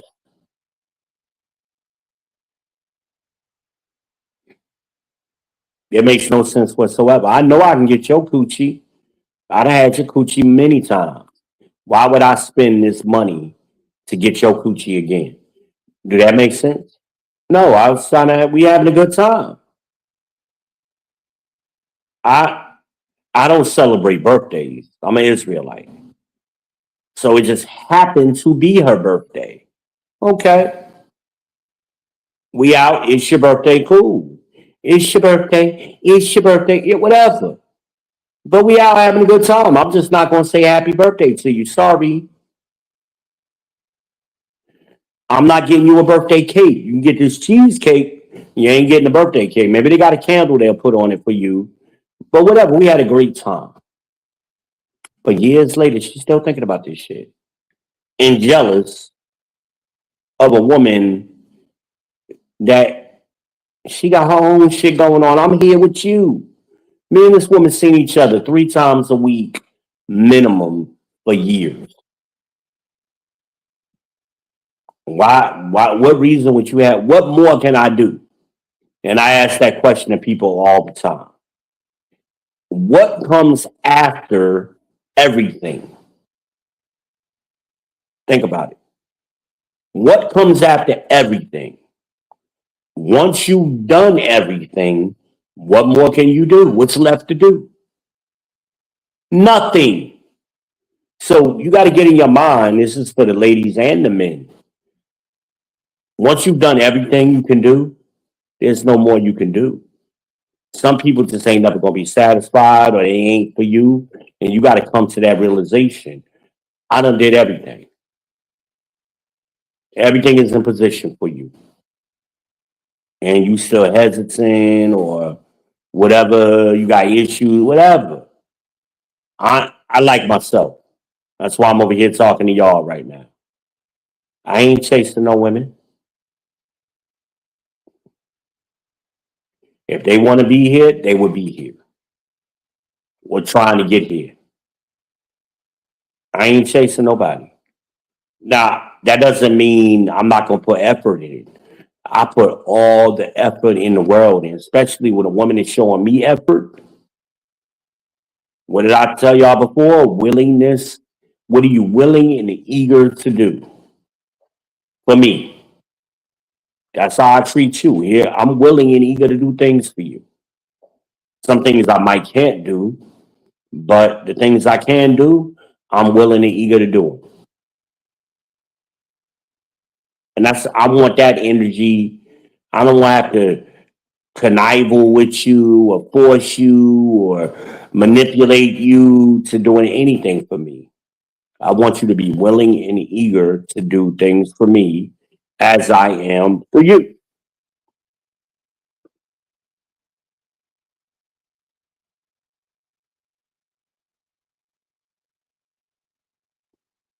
Okay. Hold on. I think it's another comment. Okay, what she said. Let's see. Hold on. International Pancake House. Yeah, I'm sorry. I said this shit wrong. I'm sorry. I ain't been keeping up. I don't have my other phone, so that's what I use to keep up with the comments. I gotta find it. So I'm painting a vision, and this is just one day. Y'all want women to spend lifetimes with y'all, and you can't even create a 3 hour window, a whole day, an 8 hour day for her. Why would she fuck with you? And then you want to look at her, she acting funny. No, she not. Nigga, you acting funny. You the problem. Yeah, you. You know who you are, dude. I'm checking y'all now. Y'all always tell me, you always talking shit about the women. Z, you talk shit about the women. No, I get on everybody. I'm hard on the men. This is simple shit. I'm gonna do this soon. Maybe this. No, I can't do it Saturday because I gotta clean up that apartment. Maybe if I get finished early, it depends on how long it takes. Maybe I'll do it Saturday or Sunday. I can't eat on Saturday or go out Saturday until sundown anyway. Maybe I'll give y'all the experience, but it ain't gonna be nothing overdone. I'm gonna put some grown man shoes on. I'm gonna be dressed similarly to what I'm dressed right now. I ain't gonna have my taco hair out, but I'm gonna be buttoned up and neat. I I won't get my hair cut before Saturday. Maybe I'll do this next week. I'll give y'all the full experience, and I'll go to Midnight Diner. I'll go get my hair cut, and then I'll do a late afternoon haircut, and then that way I'm right around dinner time when I come out of the barbershop, walk across the street, go to Midnight Diner. I'm gonna be by myself. I'm just gonna show y'all fellas how to do it. It's cool the fuck out, man. Like yourself. I'm gonna talk to the people when I'm there. I've never went live from Midnight Diner, so maybe it's time. Um, and I'm sure they like the exposure. I went there one night. I remember late one night. It must have been about 11 o'clock when I got there, and I was by myself, and when I walked in, it was a dude and a chick almost at every table. One dude, one chick, and the chicks was so pleasant. The dudes was like smiling and cheesing. Um, a bunch of chubby chicks. That's what I noticed. And I like chubby chicks, so don't get offended. I love y'all chubby asses. Y'all know I like Lena, boy. Mm. All of that cushion. I love chubby guy. When I pull you close, I want to feel comfortable. I don't like skinny chicks to be hard and muscular and skin too tight. I want some cushion, some memory foam. So anyway, you at dessert, she got whatever she wanted. You got what you a brownie and some ice cream, whatever. I remember not Showmars. What was that damn place? Harmonize, help me out. What was that place we went to on the way to the damn beach that time for breakfast? Me and Harmonize have been rocking a long time, y'all. The fuck was that damn place? You don't see him no more. Let me see in the comments. Yeah, what's the place we went to for breakfast on the way to the beach?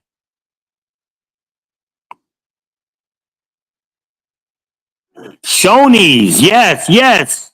Oh man, me and her was so happy. It was unplanned. We on the way to the beach, and she seen the sign for Shoney's and almost crashed the fucking car trying to get there.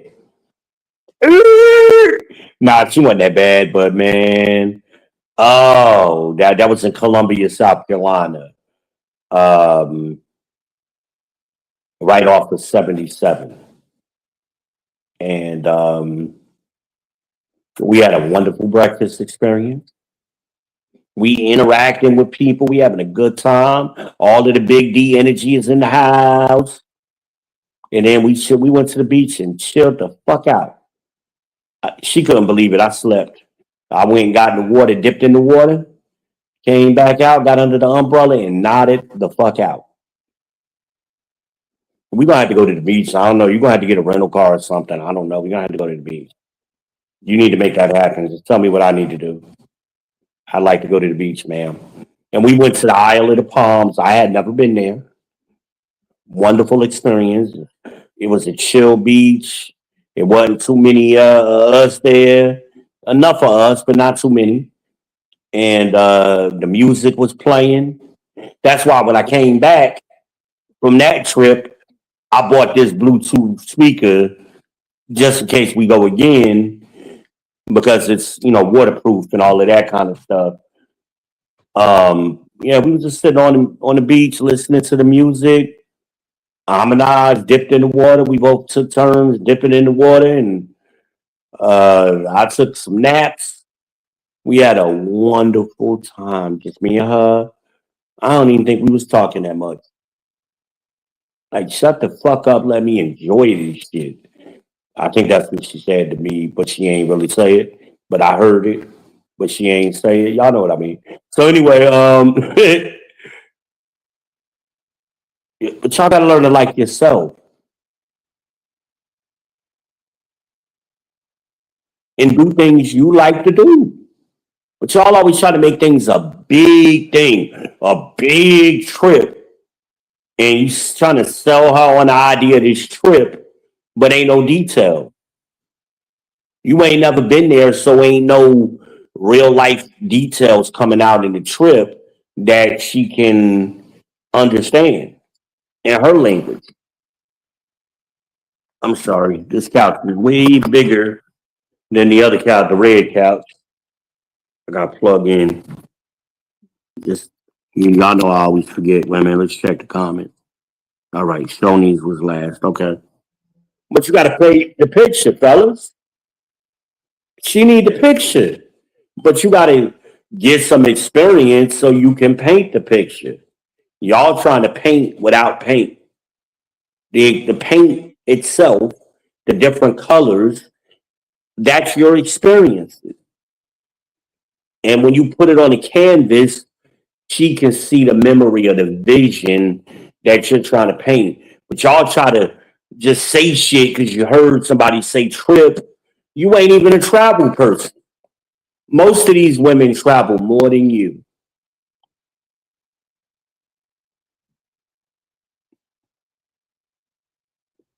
Um, I'm sorry, Bobby just texted me. But you got to get some experience. Like yourself. Go get them. I'm waiting to get paid right now. I thought today was going to be, matter of fact, I can't because I'm on here with y'all. I was looking for I don't know where the hell the phone is. I don't know what I did. I'm going to find it. But I might have left it down at the apartment. That's what I'm starting to think. Either way, anyway, hopefully I get paid tomorrow. I'm a regular guy. I'm not no wealthy man. So ladies, if y'all looking like, oh, he cute and he got money, no, the fuck I don't. I managed the little bit of money I got well. That's what I do.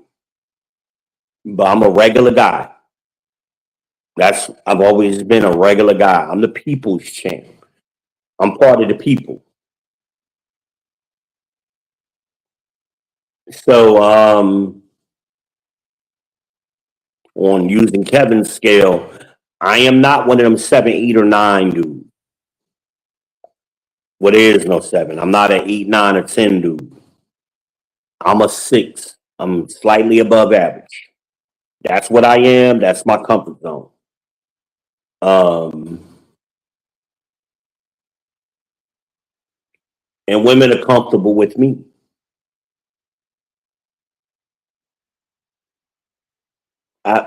Fellas, how many times has a woman said, I wish I was there with you right now?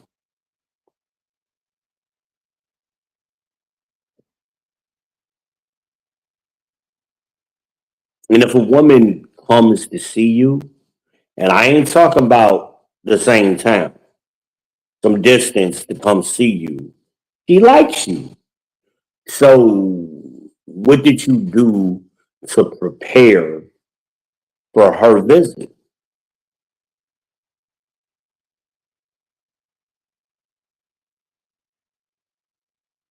She driving 3 hours to see your punk ass. Did you pay for her hotel?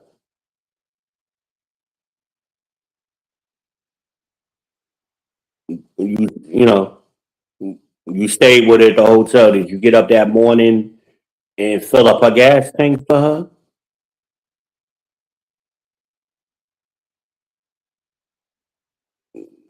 Run a car through the car wash? Let them vacuum it out because you know women need their cars vacuumed out. Come back to the hotel, bring her a coffee or whatever she drinks. Yeah, baby, I ran out and got her some coffee. You want to go to breakfast? And then when she goes to her car next, did you wash my car? Yeah, I took your car, washed it up for you. I tightened it up for you.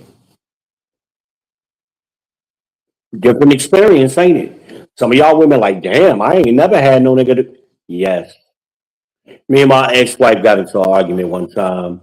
I was filling up her gas tank every 2 weeks on Thursday night for almost a year. She never said nothing about it. Like you just think your car got unlimited gas? What the fuck?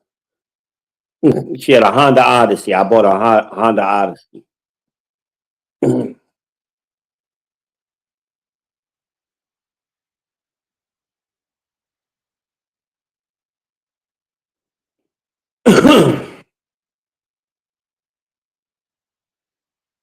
Take again, that's one of the 4 P's, right? Provisioning, appropriation, problem solving, and what? What did I say? Protection. Provisioning, not provisioning, rather. We're talking about problem solving now. I done solved some problems. She ain't even got up yet. Problem solved. And guess what? When a woman is with a man, eventually the woman starts to mirror the man. So guess what, fellas? If you are a problem solver naturally, she's gonna become a problem solver too. I'll give you an example about Holiday. When I had that problem with Gabby, my housekeeper, and then Gabby was supposed to clean up, and I told her like I got company coming this weekend. Okay, V. And then when Holiday got there, she went the fuck off. This bitch ain't clean. Your bathroom in look like a monk. I was like, are you shitting me? Because I can't see. So the next morning, Holiday got up early, cleaned my whole house. From 8 to 12, she was in there cleaning. I was asleep. I'm comfortable. And I usually be up before her, but she let me sleep. She got up and started cleaning, solving the problem. Even then Gabby came later that day after Holiday left. As soon as she walked in, Ooh, it smell good in here. I say, yes, that's what it smells like when somebody cleaning. But women, you want a woman, you got to behave the way you want her to behave, not in the same exact way, but generally speaking. So if you like, and then there's things that women don't, people don't do. Like me and Red, when we were together, Red didn't clean up. I'm the cleanup person. Her mama even said it one time. She's like, "Oh, I knew you was here." I said, "How you know that?" She said, "Because the house was clean." And she's like, "I know my daughter. She messy. It was clean and organized." He's like, "I even went back in the kids' room. Even the kids' rooms was organized." He said, "I knew you was here." But it worked for me and Red because Red did other things well. We complimented each other. A lot of times opposites attract, but even though the woman will mirror you, your mannerisms, your what is it, with the colloquialisms, or what do you? I can't think of the word, but those little things you do, quirks, your little quirks, she'll start mimicking them. I know I'm like that, and I'm a very, what do I call it? I influence people without them realizing it. I'm sure Amanaz can attest to this. I know there have been times she done said something to herself and she like, damn, I sound like fucking V. Am I right or wrong? Let's see. Am I right about that? Has there been a time when you just said something that I normally would say? This one, whatever, my little quirks and shit.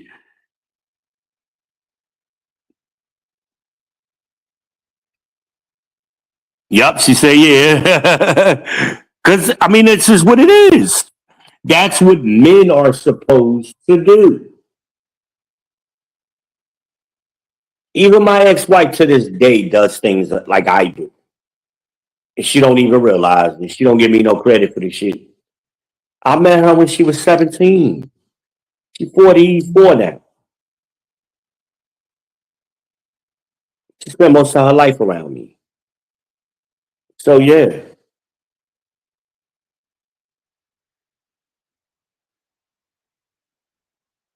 And that's the way it's supposed to be because the woman is supposed to be tailored to the man. But it takes time to do that. But the man got to do the work first on himself. See, a lot of times y'all be meeting men that is in progress, and they just starting the progress of doing the work. I don't care how old they are, how successful they claim to be. None of that matters. I could tell. And I would go off on some of these dudes. We on a panel together. I would go to fuck off on them. Y'all didn't understand why. Because y'all don't got the experience I got. And I see the bullshit instantly. That's why when you get a man, you bring him around me. So I can size his ass up. Hell, I done sized up women, dykes and shit because of my daughter. My daughter always makes sure I meet the people. And what you think, Dad? This ain't the one, boo. She ain't the one. And I was right. I was right. She trying to use her baby. It's funny how all these dykes got babies. How you a dyke? There's some new shit, studs or whatever. You a stud, not a dyke. You a stud with a baby.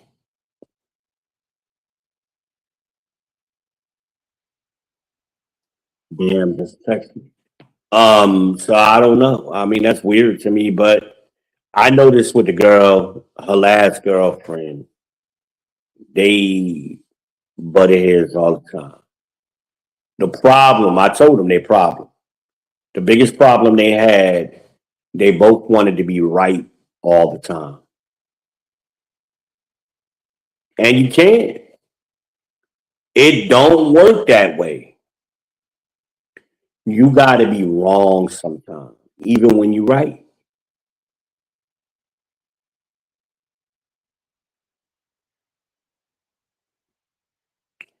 Amanaz went the fuck off on me one day.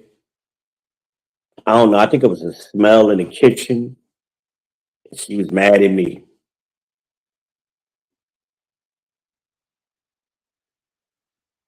You ain't take trash out. Something I didn't do,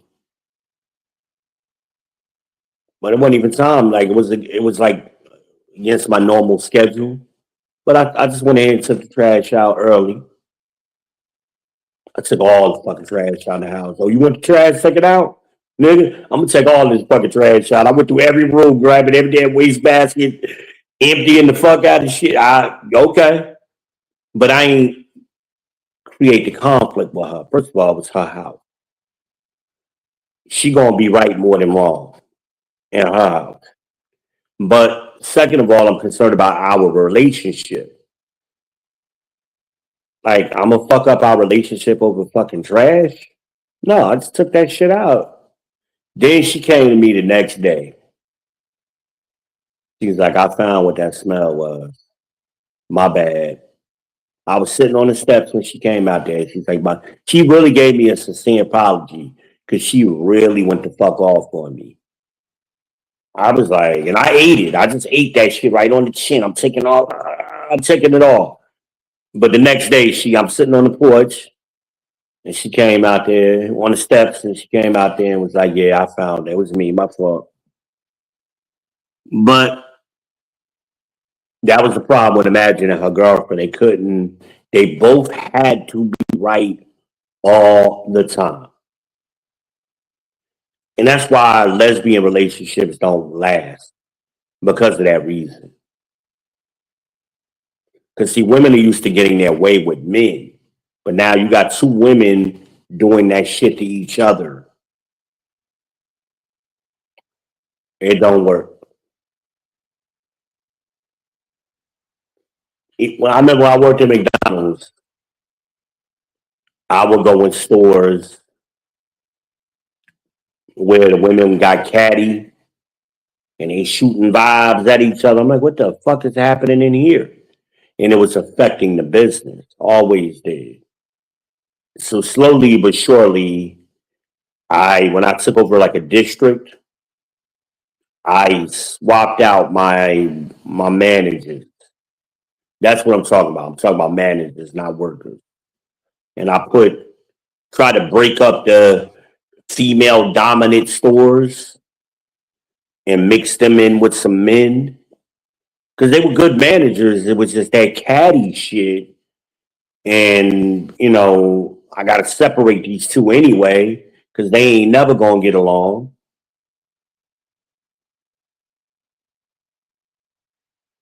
So I just will break that shit up because people can't keep their personal lives out of the job. Not no black people anyway. I think what I'm about to do though, I hope I've explained the vision. I did the whole date. No, I haven't. So you had dessert. You're paying the bill. And I loved having that screen. Now, the kiosk, whatever you want to call it. Now, Midnight Diner hasn't gotten those yet. So they bring you a paper receipt. I usually have my credit card handy before they even bring it to me. And women love, fellas, when you pay the bill without looking at it. What you looking at it for? The only reason I look at it is for the tip. But usually when they swipe my card, I get the total on my phone instantly anyway. I might glance at it to see what the tip is, but I mean, think about it like this: $100, a 10% tip is $10. 15% is $50. Is 15. 20% is $20. So you should already know where you go because you've been there before. You know what it costs. And you should know what the tip is. Right? Same complicated. Why do you need to see the receipt? Round up. You learned that in high school, grade school, how to round up. Round that shit up in your head.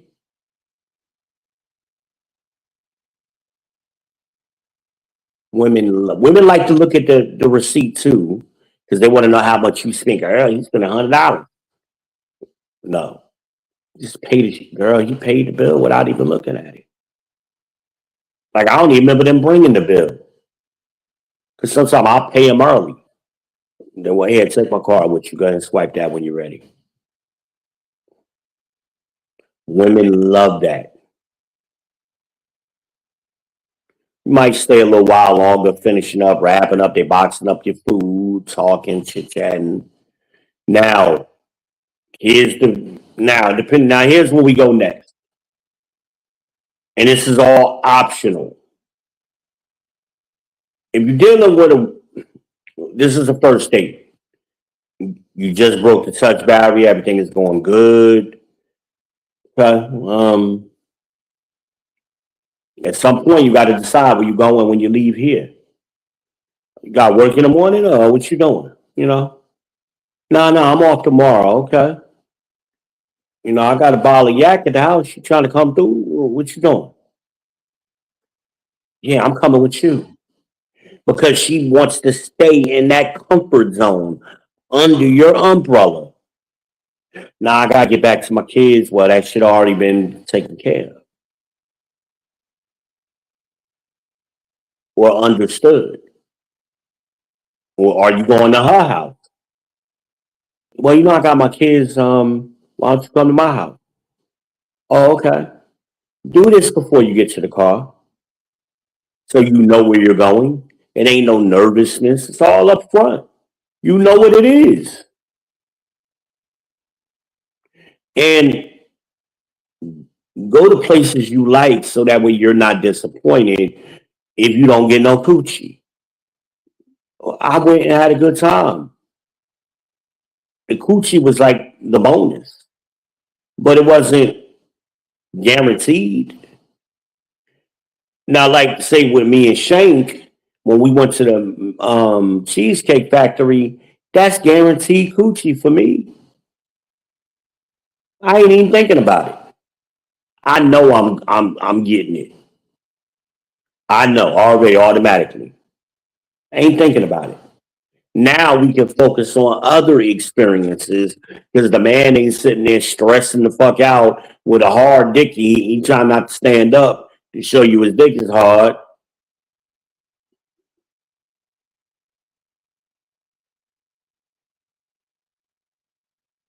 Now that all of that's optional. Where you go from there, I done set y'all up. Where you go from there and have real conversations, not BS talking. Yeah, Kobe got traded. Like nigga, this is not a dude unless she likes sports. Like Amanaz likes football. The Eagles are her team. You could talk sports with her for a little bit, but she ain't come there to talk sports with you. She's trying to get to know you, what your thinking is, what's your life like, Oh, okay. How was your week? Oh, okay, yeah, my week was good. Stock market is looking good. I'm good. Oh, for real? I've been looking to get into some stocks. Now you got another conversation. Now she know you're a forward thinking man. My daughter went to a college thing to the Greensboro College for like a month special program, and yeah, man, she just got back. I'm gonna do something with her this weekend. Like you say stuff like that. Grown people conversation. At least in the first week of you meeting somebody. Hell, before I go on a date, I want to know certain things. Everybody got a sex schedule. What if our sex schedules don't line up? You the type of woman who wanted once a day, every day. That's 7 days a week. There's 52 weeks in a year. That's what? 364 days of the year you having sex. 65, right? 66 on a leap year. But that's her need. Red, for example, let me tell y'all how aggressive Red was. Red wanted it at least twice that amount, minimum. There were days 3-4 times a day, but minimum twice a day. So that would be what, 700 times a year? Some of y'all dudes can't keep up with that. It sounds good until you live in it, because you still got regular life going on you got to deal with. So you got to get them quickies in. You got to do what you got to do, you know. Got to fill her up. But y'all need to have that conversation. Because if you a dude that only want to do it once a month and twice on a birthday, and she looking to get it once a day, y'all gonna be fussing and fighting all the time.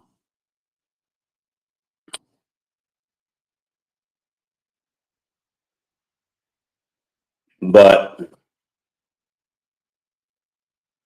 I hope this makes sense. I painted a picture of a first date, the vision.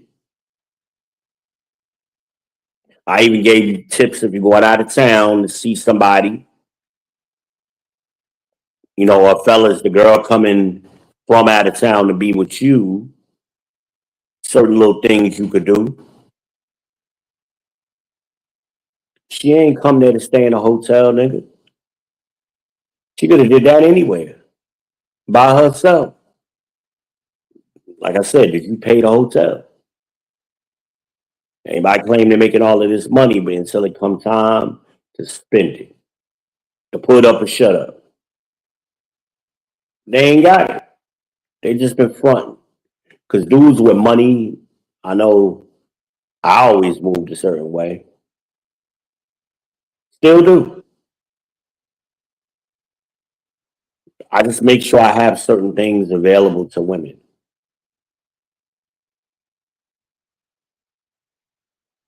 Especially a woman coming 3-4 hours to see me. Yeah. I'm going to fuck the shit out of her. That's what she looking for. She ain't come down there to see your smile, nigga. Where the dick at? What the dick do? But y'all niggas are so weird. You uncomfortable with it, and you're not even comfortable having a sexual conversation with a woman. But y'all on here giving advice out, right? That's why I'm the champ. Lived experience. Especially she coming to your town. She looking, did you take her out to your spot? Or did she just stay in the hotel the whole time? Did she get an idea where you live and how you operate? That's what she looking for. The picture, the vision.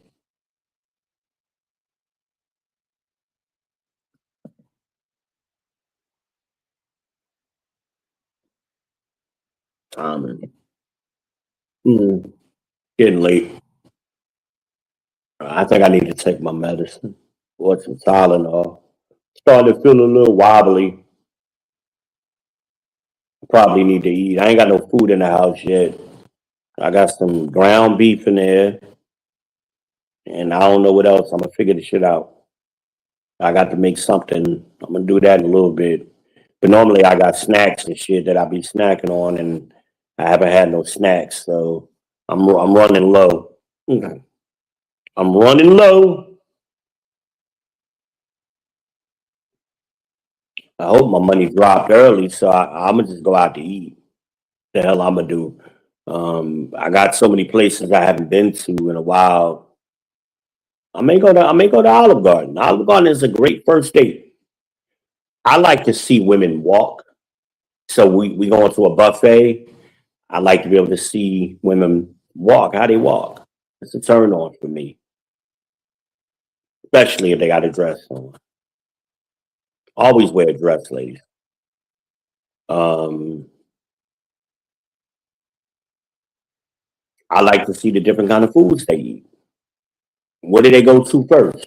You know, I'm going straight to the salad bar. I know where I'm going. Hmm. I'm gonna get the salad bar. That's my first plate, and then from there, it just depends on my mood. Sometimes I go straight to the steak. Sometimes it's steak and a potato, or I might go with the bourbon chicken and rice, and and green beans. And I got I like having the variety. I like Golden Corral. One of my favorite spots. Cheap is good. I mean, all of these places is like $25. Every place I've named so far, 25 or less for me. Applebee's, Chili's, Olive Garden, which surprised me. Um, Golden Corral, Ruby Tuesday, any of them, Show Mars, ah, $20. I know a girl was telling me one time she went out with a dude and she wanted to go to I don't know what that is. She wanted to go to Outback. I'm not a big fan of Outback personally. It's okay. I got better places. Like if I really want to go to a steakhouse, I got better places I could go. You can get a steak damn near anywhere. I like steak. I like the steaks at I might even go Corral. But she wanted to go to Outback for whatever reason. He was trying to take her ass to show Mars or something, and she didn't like that shit. But I said it might have been the budget, but it was probably just slightly out of his budget, you know. But you're pushing back. He's leading you one place, and you're pulling away, trying to go somewhere else.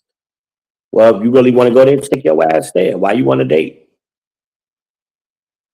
Like I go places I want to go. If you want to go with me, here's where I'm going because I'm the experience, not the restaurant. But she was mad. What you would have did? I said, well, did you ever consider he just didn't have enough money? That Show Mars was in his budget, and Show Mars ain't cheap by no means. But Outback was just a little out of his budget, a little more premium. You know, I'm not a big Outback person. I like steak, so I can eat a steak anywhere. But what else you got to go with the steak? I don't even think they got. I like their bread. That what is it, pumpernickel or whatever it is. I like their bread, but they vegetable selection ain't hitting for me. But sometimes you just going for the environment, the experience.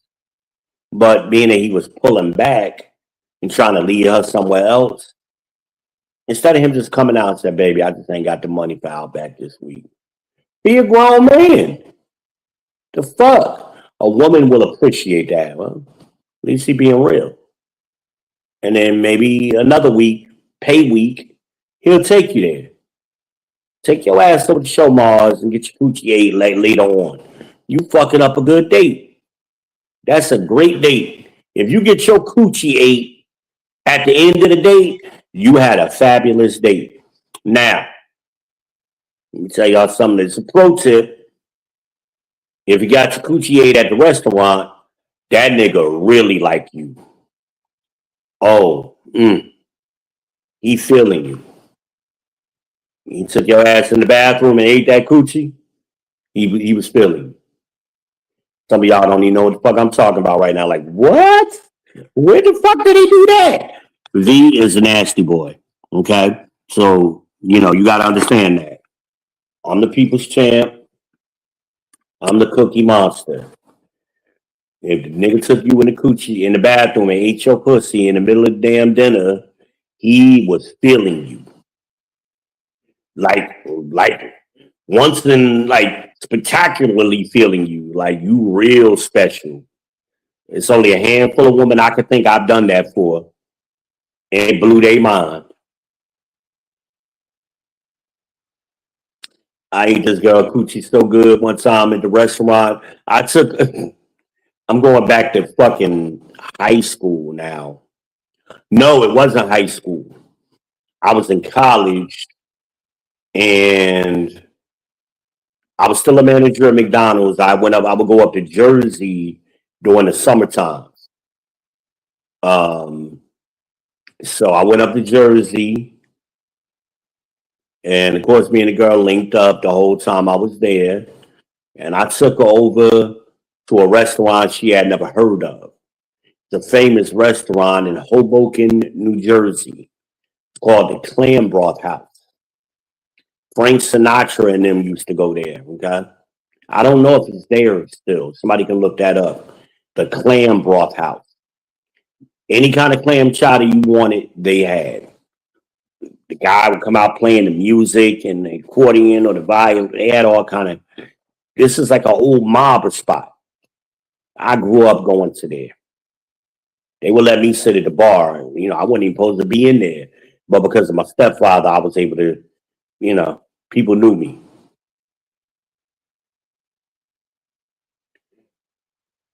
I took this girl to that restaurant. She loved clam chowder, first of all. I was like, that's how me and her started talking. Deciding to go out to that restaurant. I said, I got the best, I'll take you to the best clam chowder you ever had. Really? Yeah. We want to go Friday, Saturday, when you want to go? Saturday, good. All right, let's go. We caught the train over there to Hoboken. A lot of people don't ride the train regularly, so she under my protection, under my umbrella. She's feeling protected because I know where I'm going. We hop in trains because you got to catch two different trains to get to Hoboken sometimes.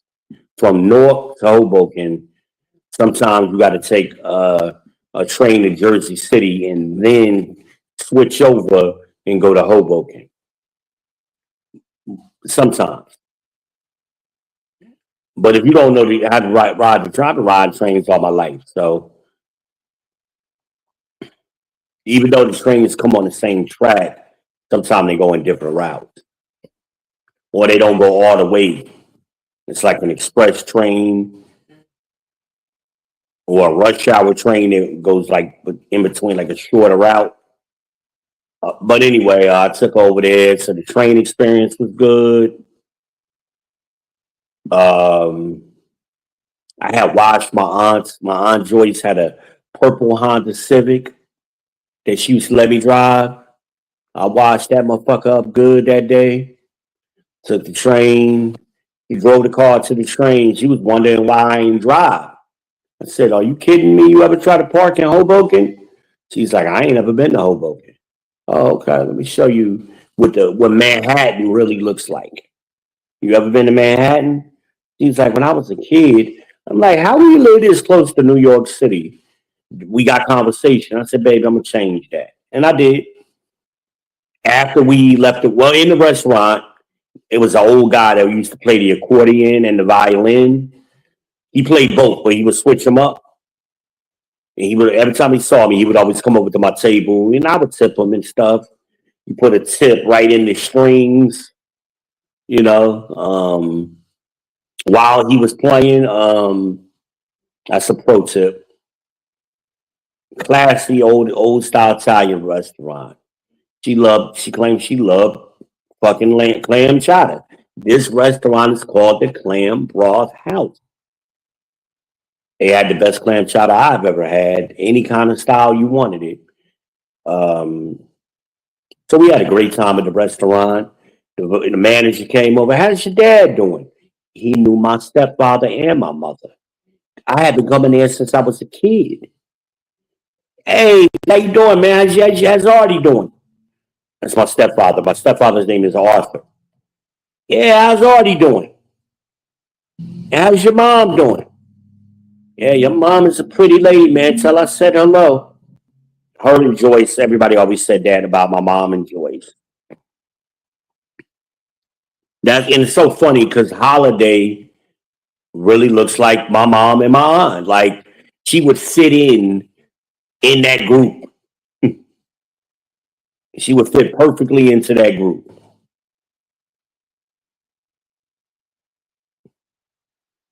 What was that movie with LL, the Dandridge sisters, and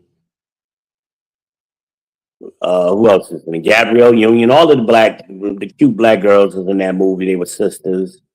That was my mother and her sisters in my hometown. So anyway, and my mother and my stepfather hung out. They knew all of the party spots in restaurants in New York, New Jersey. They was there. So as a kid, they took me. I ain't no babysitter. They took me. And my stepfather had to carry me up the hill on the way home.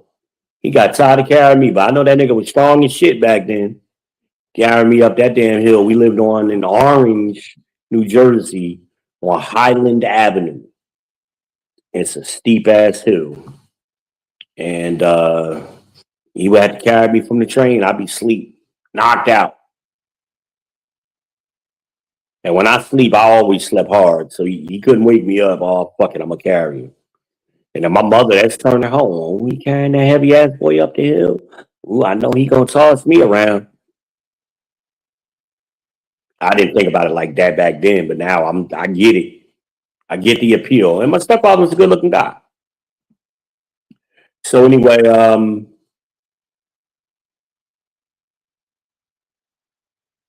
took her to the restaurant.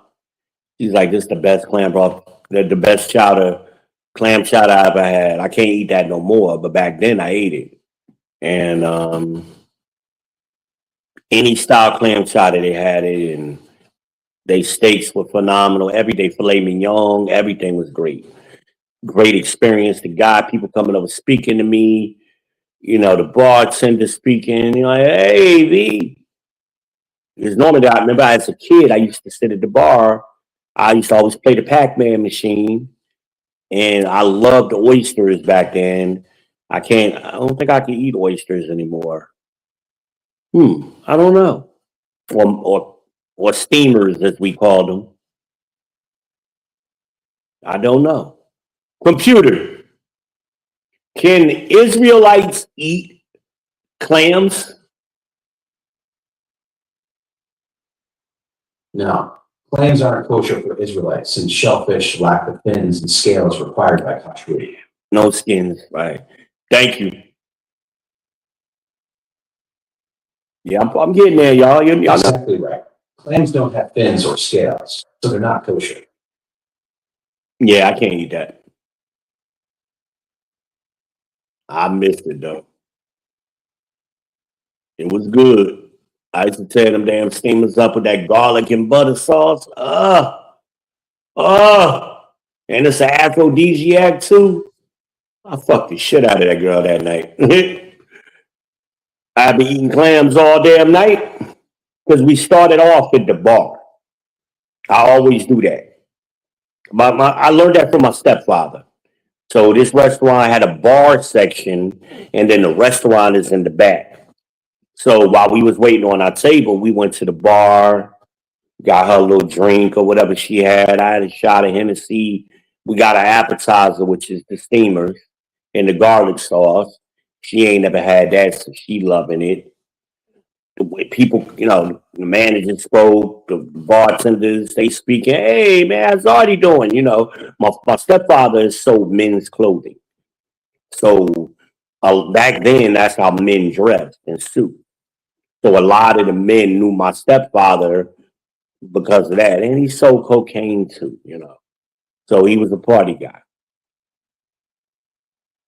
So, it's Artie's kid, man. That's Lil V. Because my mother was Big V. My father was Big V. It's Little V.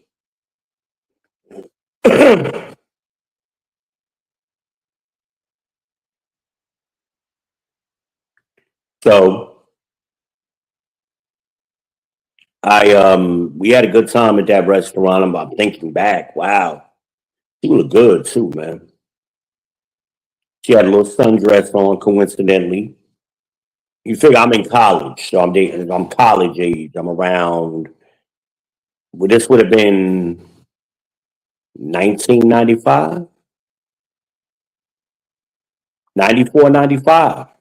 So I'm about 19 years old. And I know y'all thinking, how the hell you buy liquor when you was 19? Well, this is the 90s. This is a different world. And they know me. I'm not gonna get drunk. I'm just gonna take a little quick shot and I'm done. The girl gonna drink a margarita. She gonna get a little buzz on. They know me. These people seen me grow up into a man. Hey, V, how you doing in school, man? They giving me scholarships. Some of these places wouldn't be much, but $100 here, $100 there adds up. Hey, what's the name of that school you going to? Oh, okay. South Carolina State. Okay, how you liking it down there? Italian guys. How you liking it down there? I'm loving it, man. You doing good? All right, I need to see them transcripts, man. I know you always been a smart kid, but if you want some money, I got to see the papers. I always made sure I mailed my transcripts to these places that I grew up going to. And then when I went home for the summer, they knew me. And I'm taking a woman into a place, got all these Italian guys is speaking to me. My father was a criminal. Okay, I loved my father though, but he was a street dude. People knew it. Everybody knew my father though, my real father, not my stepfather. And same thing. Oh, that's Spud's kid, man. That's Lil V. That's Spud's boy. Oh, no matter where I was at, East Orange, Newark, Irvington, Elizabeth, Roselle, Linden. I could just keep naming cities. No matter where I went, somebody knew somebody in my family. Oh, you're one of the. Which one of them? Which one of the girls is yours? Is your mom Vera or Joyce? Vera's my mom. Okay, that's the community. We don't have that no more. Oh, you're Vera's kid or you're Spud's kid. Just being out. We don't have that. That's why I tell y'all the community is gone. You got a couple of neighborhoods where people live, but it ain't community. There's no black community no more. You don't have that. When you 15, 20 minutes away from your house and people know you. That's a community. Hell, I would run into people on the train going to New York sometime. Bump into them. So anyway, me and her had a good time. They played the accordion, the violin. We was at the bar. She never sat at a bar. We at the bar, because we 19. Great experience. The whole restaurant thing, the old Italian Sopranos kind of thing is going on.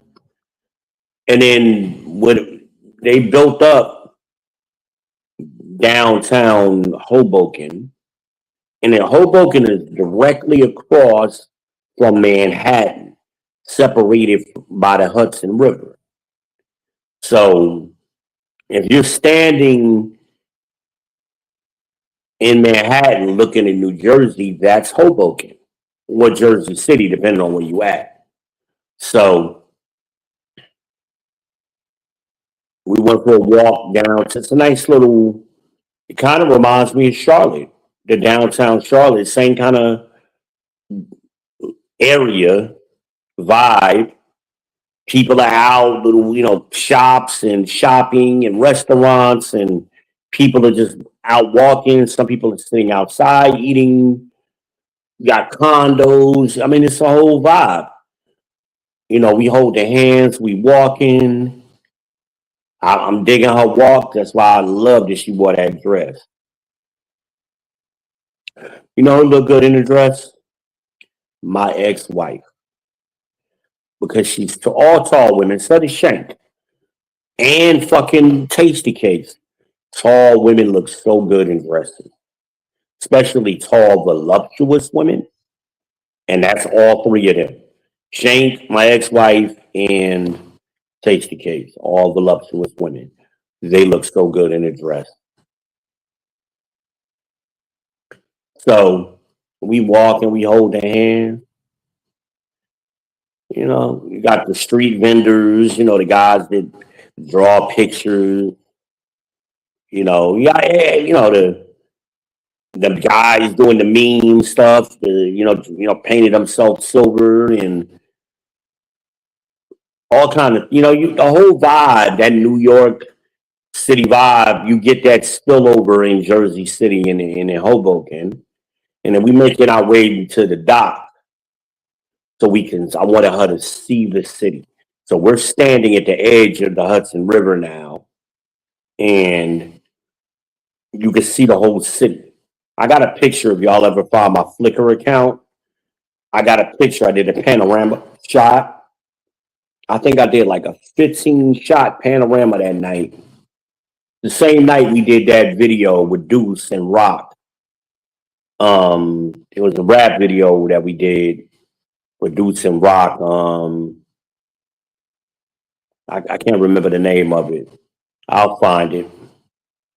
But anyway, we did the video right there at the dock too. But you could see Manhattan like perfectly. The whole New York City skyline, that's the spot. And that's Frank Sinatra Boulevard, if I remember correctly, or Drive or some shit like that. So anyway, we were there and, we kissy and touchy-feely and we having a great time. So then we start heading back to the train. And I think we ended up going back to Hut. Did I have an apartment? No, because I was in college. We went back to her house. And the rest is history. That's all I'm telling y'all. Beautiful night. But even the train ride back, we talk, I can't believe I never heard of that place. And we having them kind of conversations and we make it back to the car. And I told her, I got to stop by the gas station to fill up the car. She's like, you ain't got no gas? I said, no, this is my aunt's car. Anytime I drive her car, before I go home, I make sure her car was on full. That's why I was always able to borrow her car. So, purple Honda Civic. I love that car. And D'Angelo had just came out. No, it didn't. That was the 90s. What was it? Biggie was bumping. Biggie was bumping hard around this time. It wasn't D'Angelo. D'Angelo was earlier. D'Angelo was high school. That was like 93, 94. But no, Biggie, this is the early 2000s. So Biggie is bumping. Late 90s, early 2000s, somewhere. I started college in 94. So this was the 90s. This was 95. I didn't buy the Mustang yet. It's been about 95 and great time, man. That was a great summer.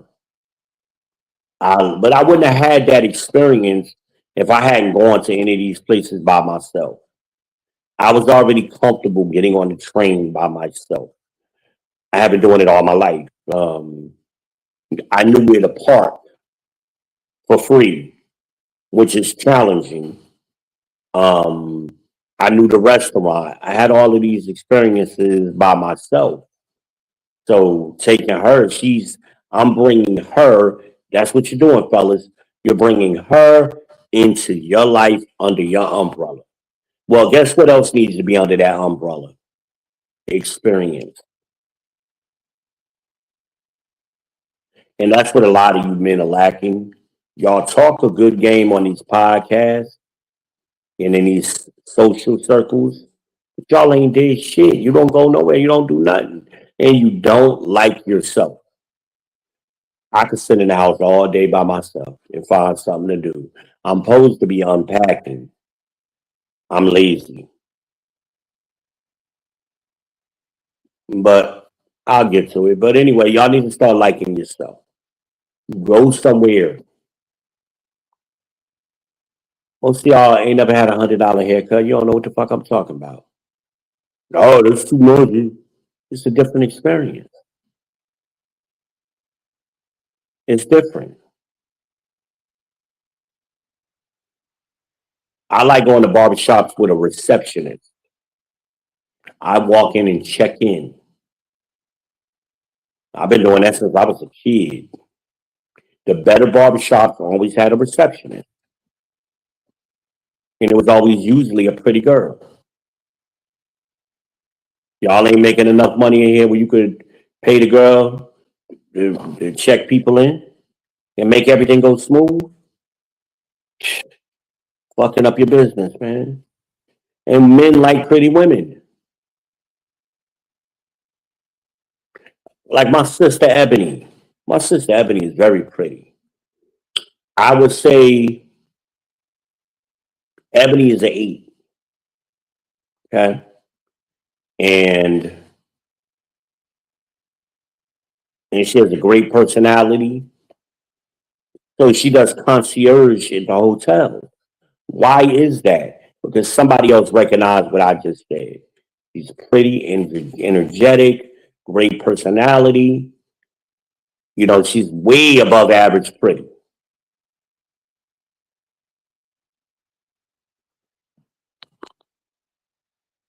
Okay. Check in the comments, okay. But if you got a business and you trying to bring in men, what the men like? What did I tell y'all? Hoochie is always in the equation. Even if they ain't getting it, they want to see it. And my barbershop is downtown, uptown, Charlotte.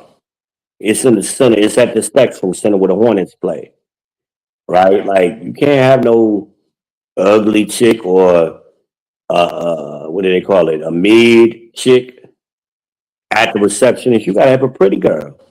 That's where Ebony works at all them hotels and shit doing the concierge shit. Been doing that for years. When you check into a hotel, you want to see a pretty girl. You ain't at this ain't no Motel 6. That's where the ugly girls work. The no-name hotels and the Super 8s. But you downtown, at the Aloft, at the La Meridian, you know the ugly girls working in there? I don't care what race they are. They're going to be cute. They're going to be an 8 and above. That's pretty girl privilege. You got a guaranteed job. Hooters and shit. I don't care how nice your body is. If that your grill ain't an 8, you ain't working for Hooters. Hooters want the whole package. I ain't been to Hooters in years. They used to have one uptown. I don't know if it's still there. I'm curious. I'm hitting up all this. I need to go to Mertz. That's another good place if you're in Charlotte. Mertz is right on College Street, uptown Charlotte. Mertz Soul Food Cafe. Um, I think it's in between 6th and 7th Street, right in the middle. Um, what else is good? Lots of good places, but you got to get out and experience the world. Like yourself, get you some earbuds and go the fuck outside. Everybody stole my saying. I've said the shit years ago. Touch grass. Now everybody say it. They don't know what I mean. I got the shit. Let me tell y'all how I be inventing this slang that people be stealing from me. I was the first one to say touch grass. And I got it from Die Hard. He was on the plane going to California, and the guy sitting next to him told him, Bruce Willis, what do I do when I get off the plane? I take my socks off, I find the nearest patch of grass, and I make fists with my toes. And that helps me relax. And then Bruce Willis tried and said, damn right, it does work. Touch grass. That's what I meant by that when I came up with that saying on the internet. Y'all don't even be knowing the history of shit. Like I invented the red pill, blue pill shit. Nobody gave me credit for that. Go look at my Flickr page from the early 2000s, 20 years ago. You'll see me holding a red pill and a blue pill. And I did the whole commentary on it. I've been doing this social media shit a long time. And we all steal from each other. That's cool. I try to give credit to when I quote somebody's saying, like Crimson Cure earlier with the 4 Ps. Kevin's meat, money, energy, attention, and time. We all got our little sayings. So I try to give the source. But sometimes it goes around so much, and so many people are coming into this space now, they don't know the history of the space. And then they run across an OG like me, they don't know, That's why I kind of like it, many times it's been me, AM, Angry Man, and Tommy Sotomayor. We all on the panel at the same time. It's a different panel when you got us OGs up there. It's different. It's a different panel. Because you got men there that is speaking from lived experience. The only way you're gonna get that lived experience if you like yourself and you go outside to the world. I'm gonna start doing a series of me outside.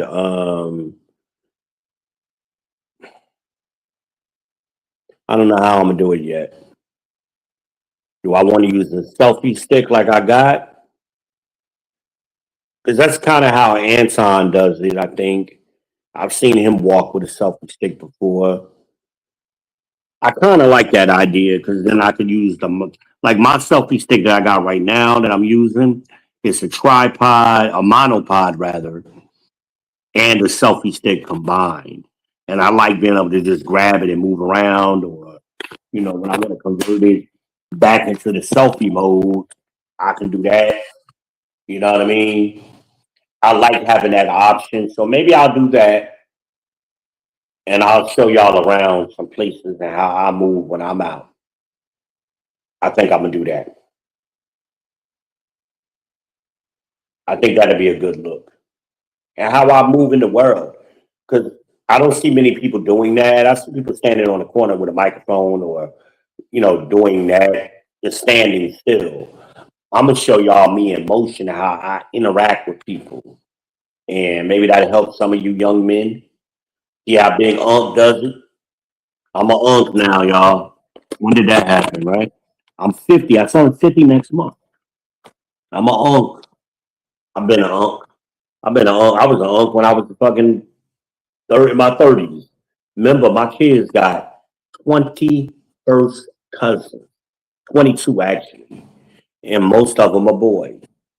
I've been an Unc for a long time. But I look like an Unc now because I be walking out and dudes be like, yo, what's up, Unc? They say little things to me. Hey, how you doing, Unc? Shit like that. It's all good. I don't mind being an Unc. I have no problem with my age. I'm not embarrassed. I love my age. I'm living a great life at my age. Um, but a lot of y'all aren't because you don't like yourself. I need to take that meat out while I'm still chit chatting. Let's go. Going in the kitchen, y'all. We in the kitchen. Grab this. I ain't got no food yet. I got a freestyle. Oh, I got some cookies. Ooh, so the guy brought the cookies. I got a big ass chicken, but I ain't got my crock pot. I don't think I do anyway. I need to start unpacking. And I need to see. Let me smoke a cigarette and we're going to come go through this box and see everything. Because that shit was in my pantry. I don't know what all I got. I don't know what I got. I'm going to find out, though. Oh, I never turned the light on. Yeah, I got a long hallway. I'm going to put a cuckoo clock right here eventually. I bet that chair hot. No, it ain't. Well, it might be. I ain't need to leave it out here.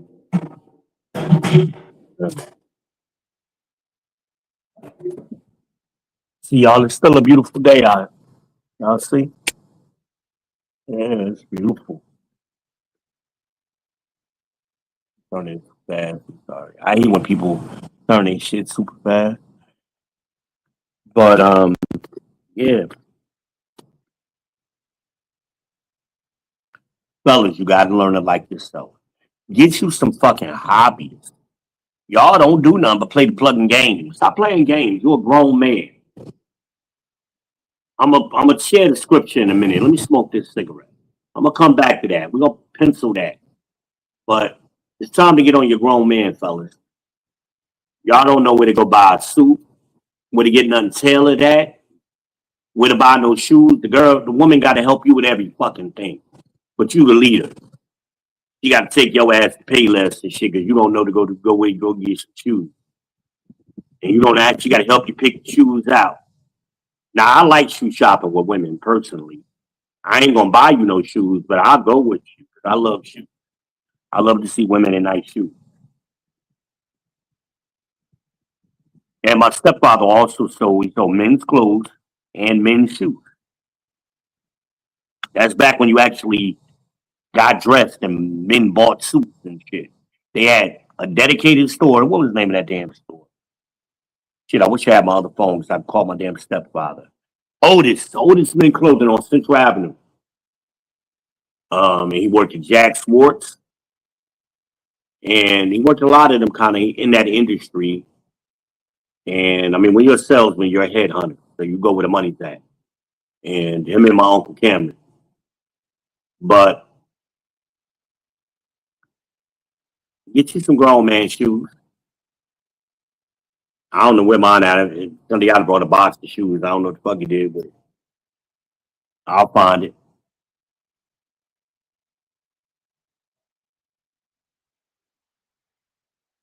Get your suit tailored. Don't just buy a suit. Let me give y'all a tip real quick.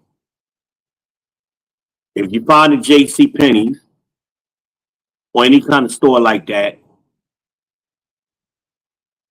Burlington, J.C. Penney's, even Walmart, they usually have a suit set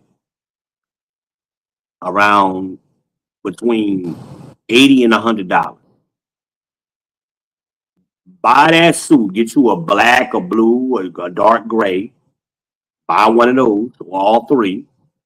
Take that shit to a tailor and get measured up and have them size that shit up to fit you. And that $100 suit will turn quickly into a $500 suit.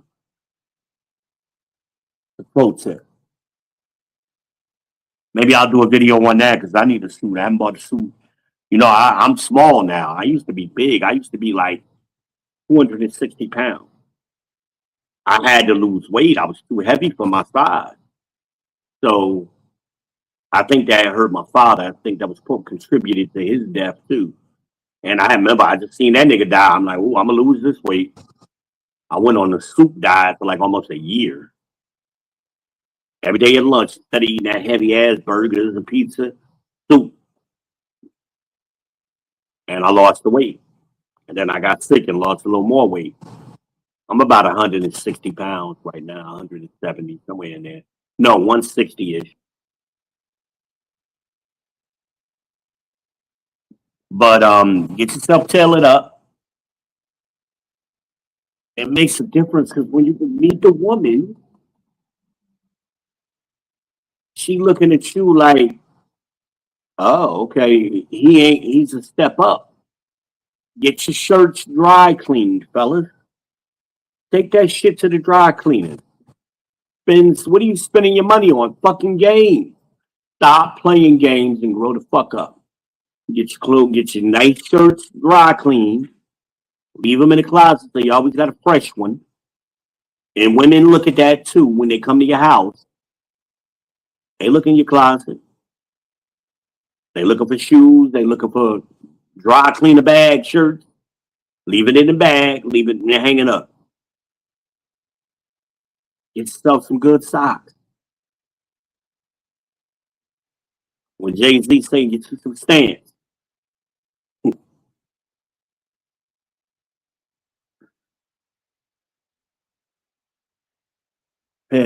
What he said, a pair of pants, leather pants, and a pair of stance, or something he said like that. But stand where you go. I remember one time I went out with this chick. I had some fly ass leather pants on. This would have been the early 2000s, and I had this microfiber shirt. It started coming out. I had a microfiber zebra print shirt. That shirt was fly as fuck, and I took care of it. I always got it dry clean. Never went in and washed it.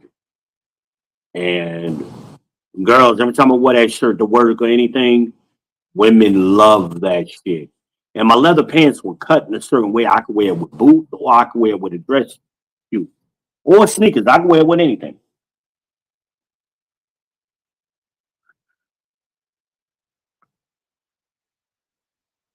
I always make sure I get military creases in my shirt, my dress shirt.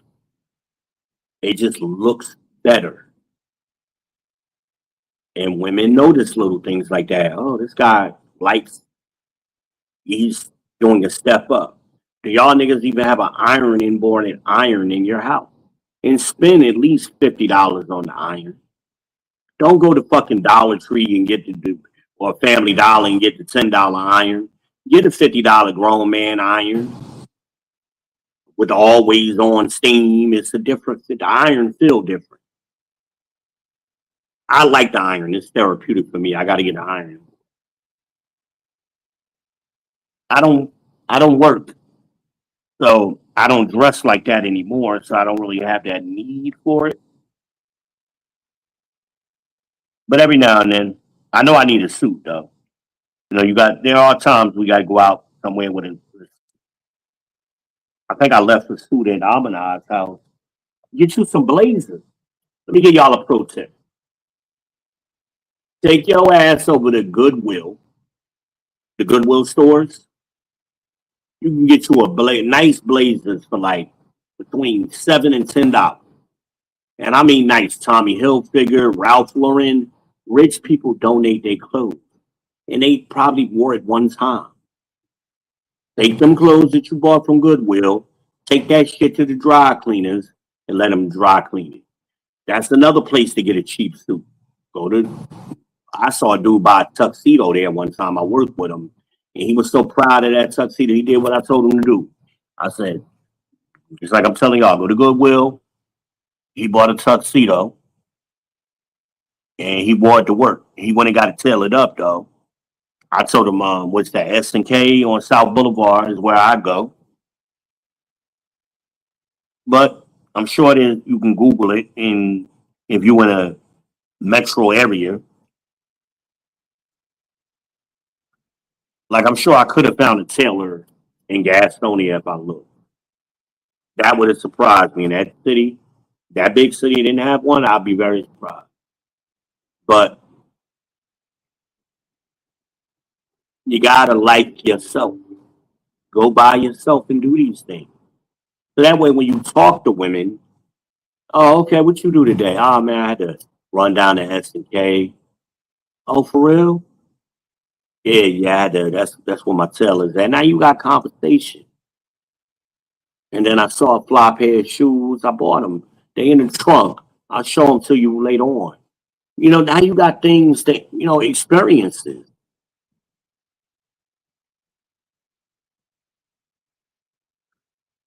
Y'all just play the PlayStation. Wash your car. Every Saturday it used to be a thing. Everybody would hit the car wash Saturday morning. I look in y'all dudes' cars.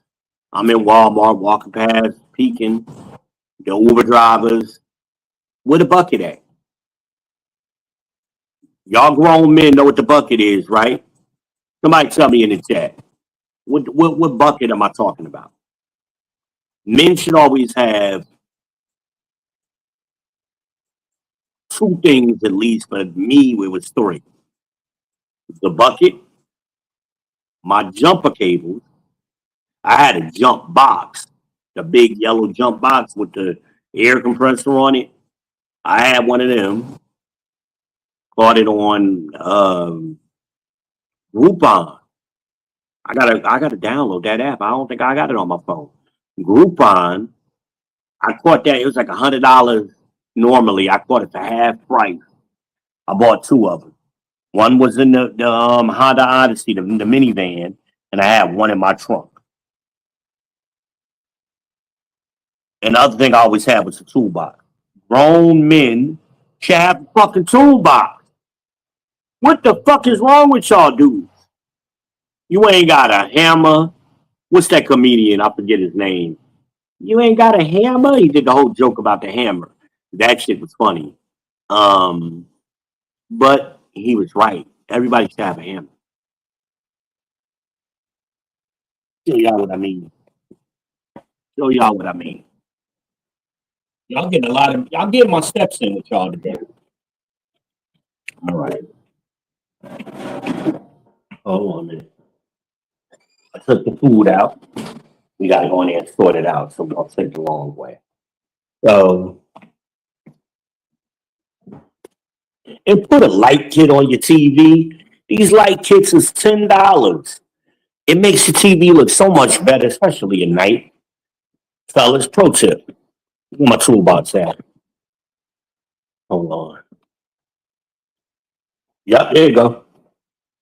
Toolbox with tools in it. Real tools. Tape measures there on the couch. A drill. Grown man shit in the house. Oh, my favorite part of this house is this oven. I love that it's in this location. Oh my God, I love this. That made me fall in love with the house. And this little bar area. Yeah, I love it. All right, let me sit my ass down over here. Matter of fact, no, I don't want to play no music because I'll get a conscience strike. I'm showing y'all grown man shit. This couch, believe it or not, is way more comfortable, but maybe I'm just used to it than my new couch. I think because it's longer. The cushions are longer. But anyway, I was just so excited to get it. The most comfortable couch I had was that Italian leather that I had. Oh my God, that my parents bought as a that was 2003. That was our wedding gift. That living room set. I love that shit. So anyway, I've been toying with the idea of putting a projector in here instead of a TV. But I'm toying with the idea of how I think I would wire it from here under the couch. I think that's how I would do it, but we'll see. We'll see. So anyway,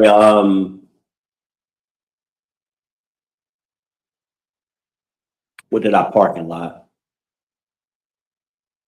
What's in the bucket? Car wash stuff, a sponge, a drying towel, a microfiber drying towel, whatever car wash you use. I use Rain-X. Also, my Black Magic Tire Shine is in there as well. And some little cotton pads I usually kept so I could do my interior. Grown men should always have that. I would tighten up a girl car. I remember I meet girls like that. I'd be at the gas station and I'd be like, yeah, that's a nice car you got, but you ain't got no man I can touch. She like, how you know? I said, I can tell the way your car look. What's wrong with my car? I said, baby, you need to bring the car over to me and Saturday morning I'll take care of it for you. I said, but let me tighten up your tires real quick. I hit the tires real quick with a little Black Magic. Oh, thank you. Yeah, now you look like you belong to somebody a little bit. But you want the car washed, here go my number. Come see me. You know. As a matter of fact, come see me Friday night and go out to eat. And Saturday morning I'll get up in the morning and wash the car in the yard. Oh, for real? Yeah, baby. I used to wash my wife's cars every Saturday. Or every other Saturday, regularly on Saturday morning is usually when I did it. Depending on my work schedule. And I had the unlimited car wash on her minivan too. She probably didn't even know it. They put a little barcode on the inside of your door that they got to boop. She probably never even noticed that shit. I used to take it out and just go do it. I just would do it. I never made it a thing. I just did it. I put a Android screen because her van was like a '08 or something. Yeah, '08. And it didn't have the screen in it yet. Hers did. I put the Android screen in there. I did a lot of shit for her. I just would take her shit out and just go do it. Made sure the tires was good.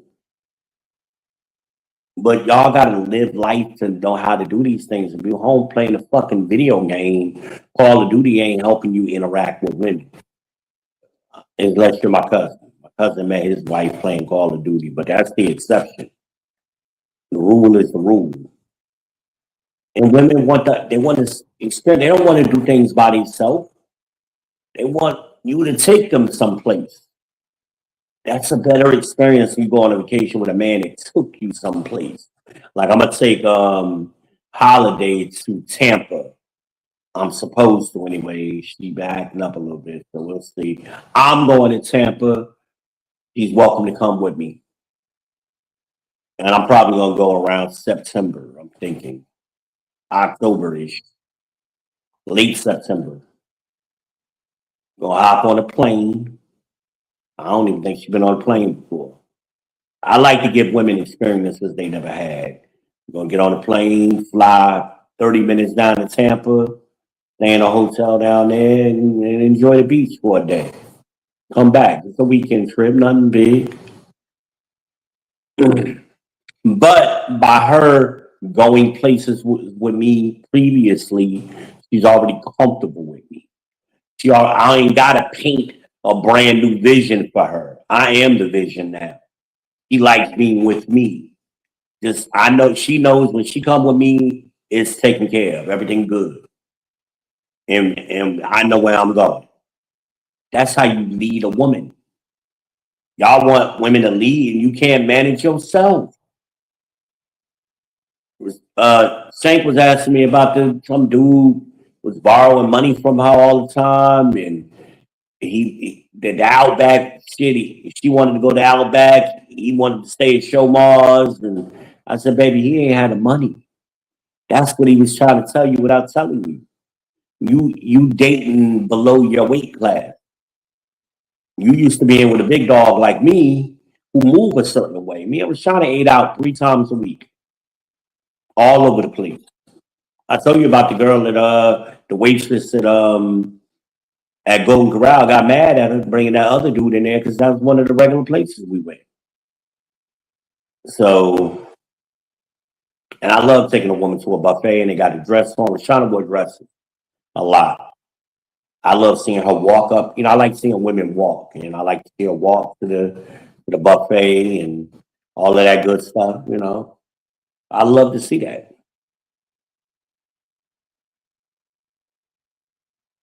And I would let her she'd be on one side of the buffet, I'll be on the other. But do your thing. I see you. You good. I'm gonna put a little slack in the reel. I'll pull you in if I need to. Y'all niggas be trying to want real women in all the time, and you're smothering them. You are smothering them. It look like I'm looking at this door right here. It look like that should be a bathroom, but that's actually my laundry room. But I don't like that door there. It's like 1, 2, 3, 4, 5, 6 door spaces in this area. Too many doors. So I'm probably gonna block that door off some kind of way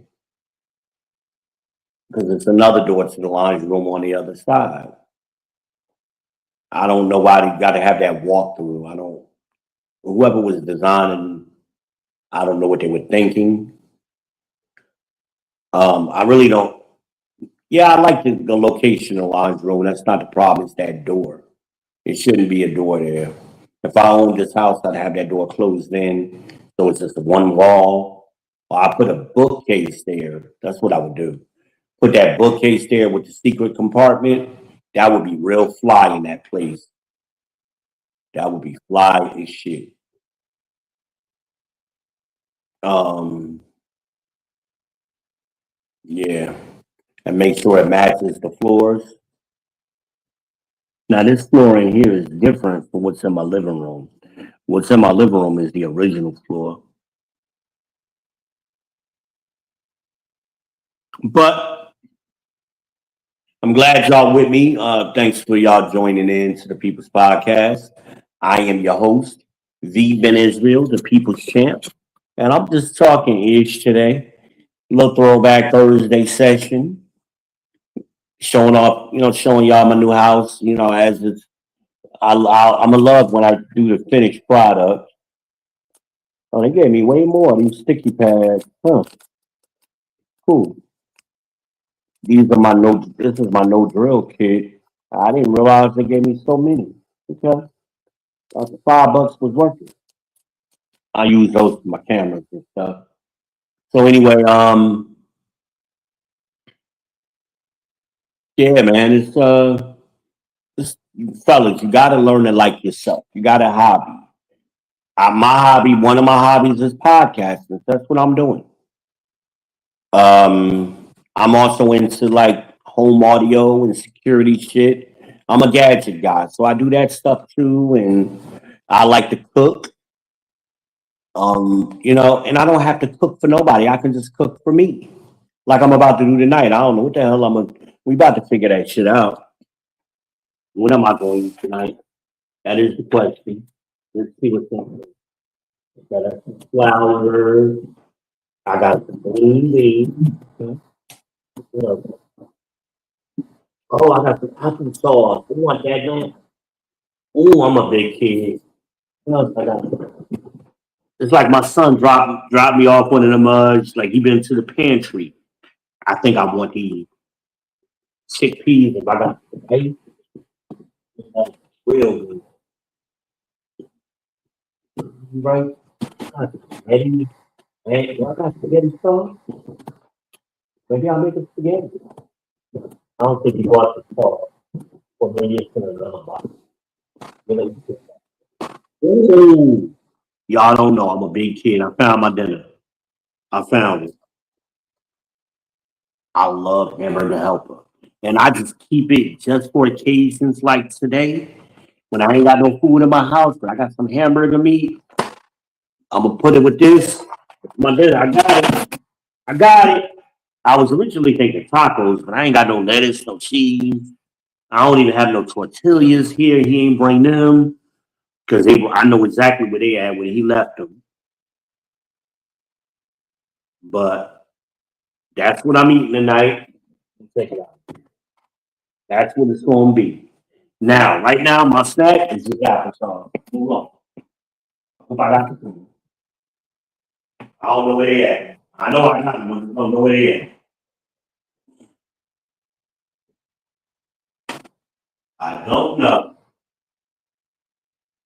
I'm going to say, ooh, hey. I was trying to say,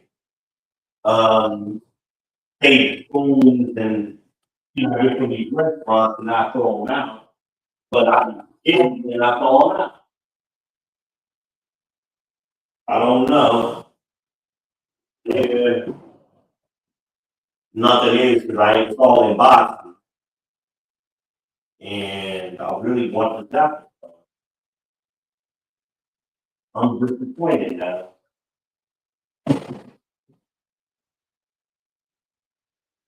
All right, let me see if I can find a spoon. I have no idea where my spoon.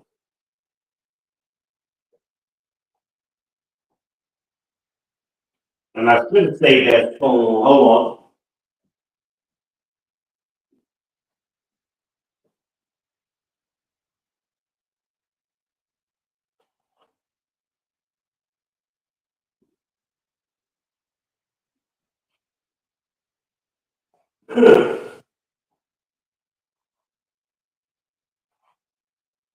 Oh well. At least I got a fork that I can grab handy. I don't know where he put what box. And he put my forks and spoons and shit in. Yeah. Need that. That's the hamburger meat. Okay. I got both.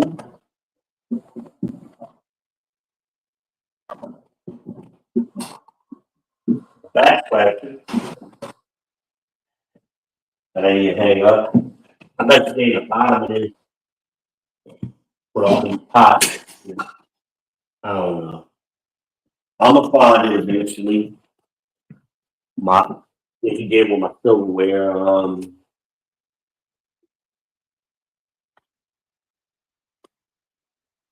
but I got a little snack right now, so that's good. At least I can take my afternoon medicine. But learn to like yourself. You like yourself by doing things with yourself. Go to a restaurant by yourself. Go on a trip by yourself. I travel. I've been traveling since I was a teenager. By myself. There was nothing as a kid for us growing up in Jersey to go to New York. Just hop on the PATH train. Very simple. Then when you get to New York, you take the subways, figure it out.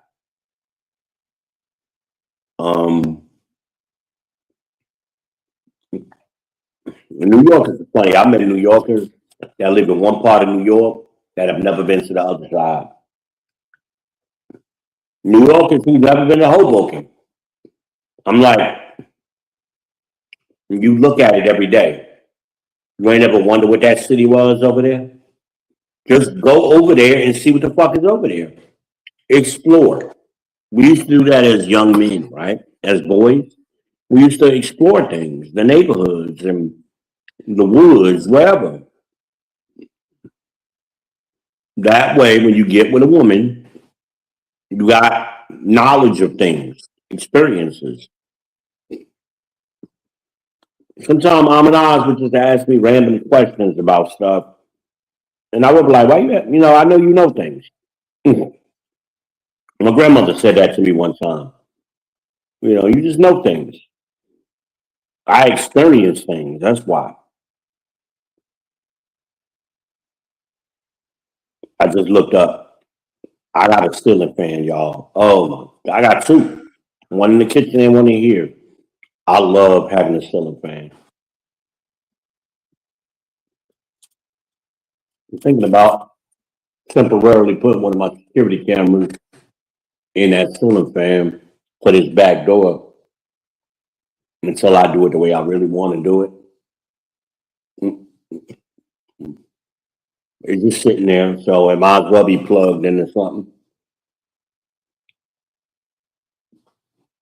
Always have cameras facing your doors, your entry, your front door, your back door, your garage doors. If anybody ever break in, you got the footage, you can show your insurance company.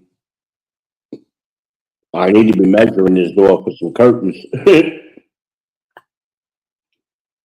I'm gonna do that in a minute. I'm chilling right now because I got the tape measure right up here. I was hanging up some pictures.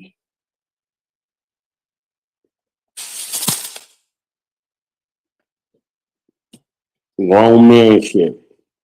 Make sure you got a tape measure in your house, fellas. I don't understand y'all men say y'all don't be having nothing but games. You ain't got no tools. Some fucking tools. How you gonna try to lay pipe without tools? Trust me, when women see a man with some tools in his car or his house, bam, bam, bam, bam, bam. You know that nigga can lay some pipe, okay? Pro tip, ladies. Look in the nigga trunk. Is the bucket in there? Check. He got some jumper cables? Check.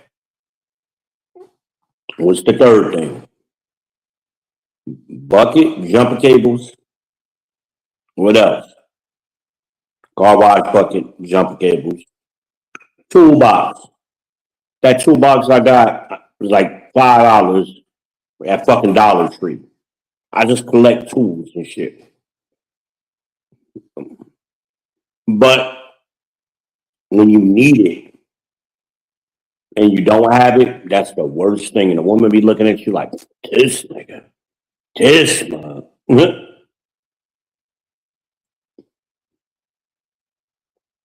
Next door neighbor. That's how I be meeting women. Next door neighbor come knocking on my door. Excuse me, do you have a screwdriver? Yeah, baby, what you need? What kind of screwdriver you need? Oh, I'm not sure.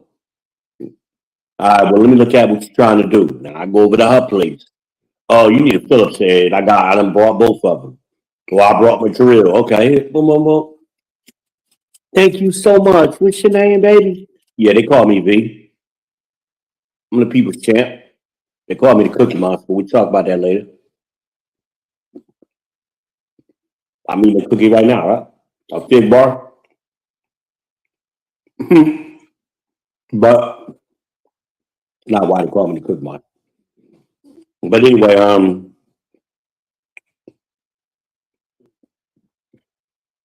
take your punk ass down to Dollar Tree and get you that toolbox. Start collecting tools.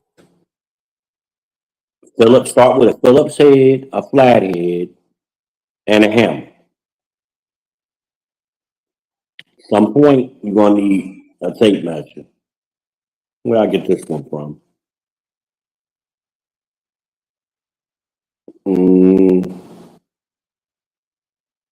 Some no-name brand tape measure I got from Amazon. Who cares? It works good.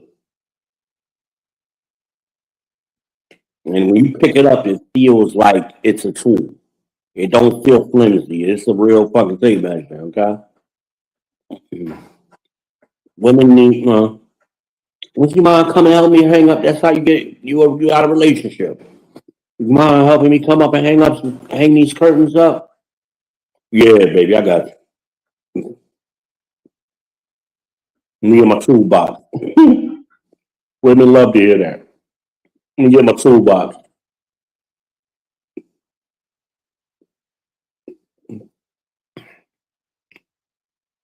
You got dudes out here. I remember my sister Ebony went out with a dude one time, and the nigga did not know how to change the tire.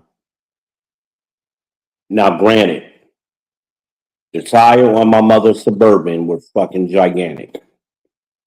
Nonetheless, it's the same concept. Nothing changes. You take it off the same way. But he didn't know how to lower it down because the tire, the spare, is underneath. Was underneath. And he didn't know how to do that. She looking at him like, I know I ain't got to call my brother this late. He did. And by the time I got there, that nigga was gone. She got rid of him. I'm like, if you were the man and you got to call me, he ain't no something wrong. I always thought my sisters that. You know, my sisters always listened to me. But my cousin too. If you with a man and you gotta call me for some shit as simple as a tire change, the nigga already ain't got a car. What was that? Oh, it's a damn kick the monopod. If you with a man and you got to call me, and my sister was like, yeah, you don't want to be here when my brother get here. I came from like 45 minutes away.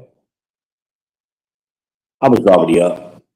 But the fact I got to do a rescue mission at like 1 o'clock in the morning for this goofy nigga, and he think he getting pussy? Fuck no, he ain't. Not tonight. Not tonight, he ain't. He sent his ass home.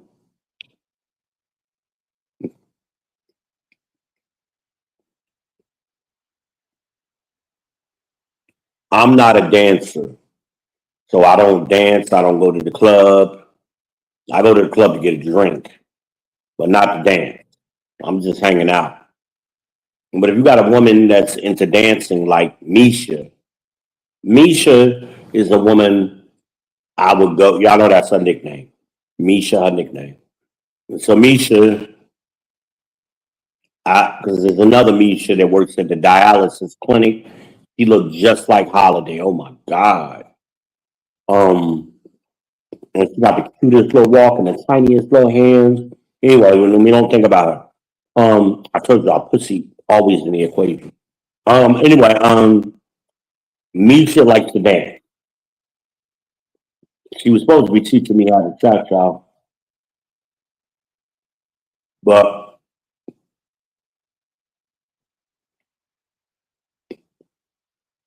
that's a woman I would take to the club just to see her dance. I love to see women dance. Ray could dance. And so we're out there in the parking lot. We was having a fall festival in our apartment complex, and they was out there. A group of them was out there doing the electric slide, and I saw Red doing the electric slide. That shit turned me the fuck on. The electric slide turned me on when I saw Red doing it. She got that business when we got home. So let me talk to you for a minute. Because me and the kids was all out and shit. Her kids is my kids. So Zarina, Neo, Zaria, and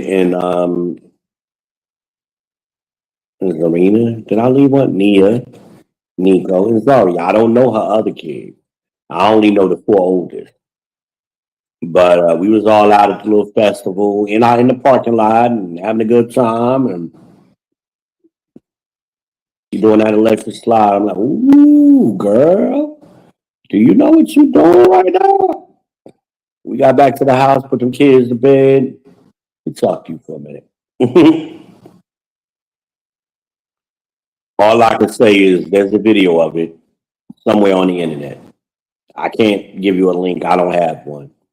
I think Red was telling me last time she saw it, it had like 20 million views or something.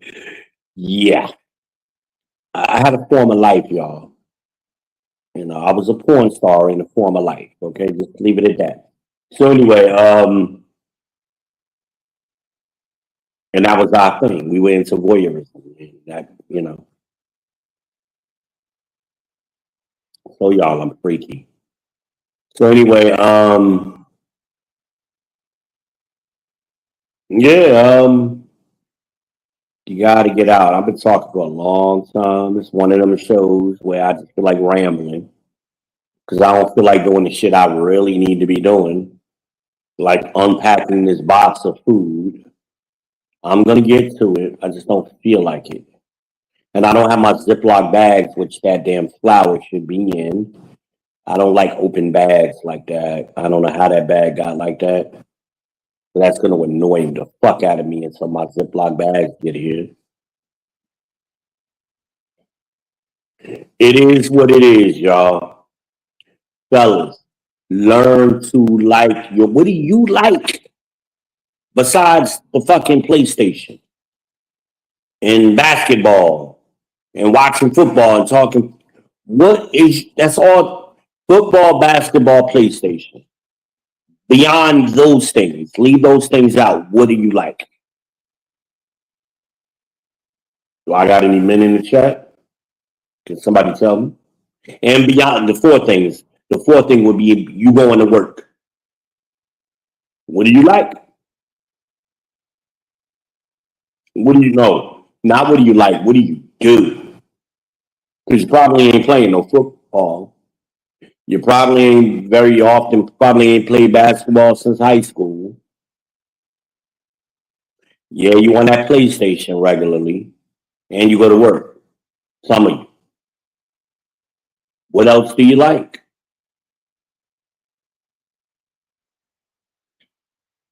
I thought I had some chips, but I think I ate them too. Hmm. I need to look in that refrigerator and see if I got a fucking or this box over here. See if I got a spatula. I'm thinking I do because I pulled my ground beef masher out.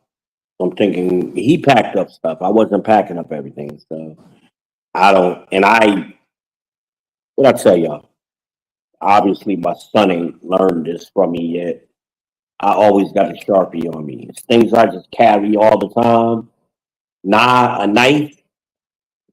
I don't know. I set it down somewhere. I left it in the living room. But I always carry my knife.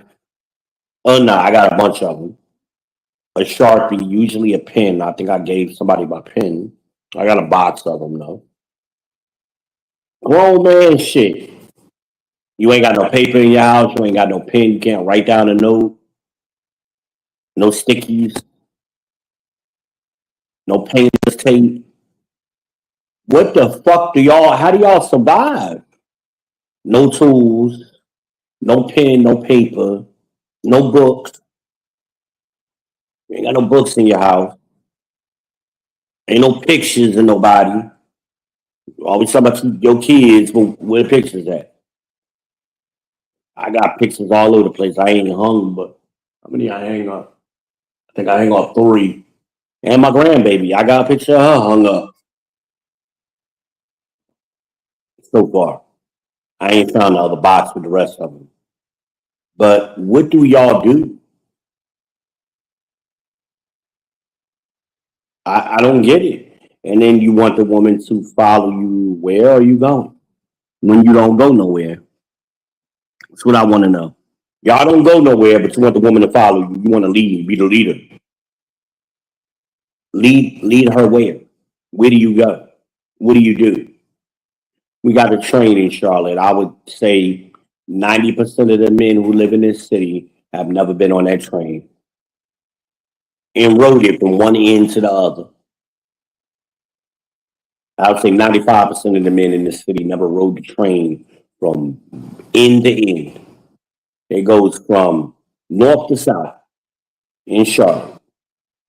Start out in the university area, end up right on the south side by 485. They ain't never rode it. Like, you ain't curious?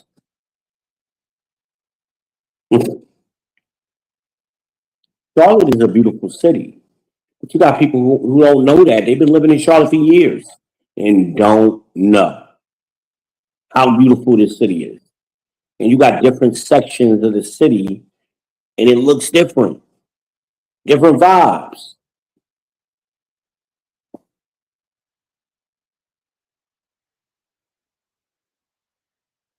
But because they don't go nowhere and they don't do nothing,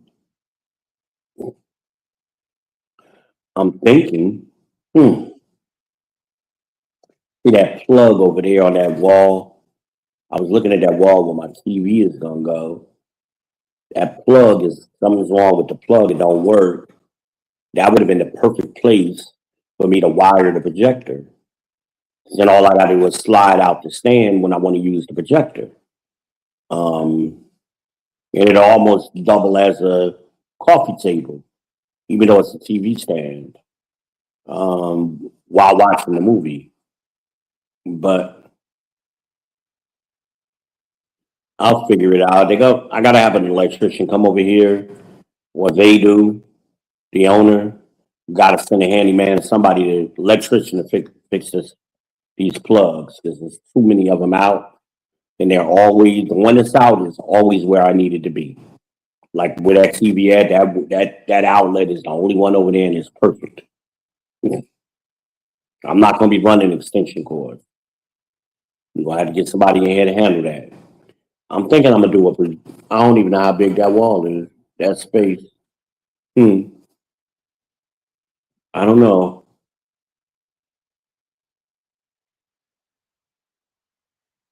But I can get a pretty big image on there if I had a projector, I'm thinking. Maybe not the full 200 inches, I don't know, but I don't know. Maybe at least 100 inches. What I'm thinking.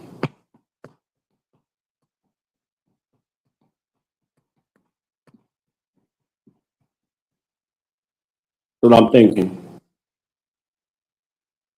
And I'm also thinking I'm gonna mount, at least in here, the sound bar. I'm gonna mount it to the wall. If I do the projector, I will mount the sound bar to the wall some way. We'll see.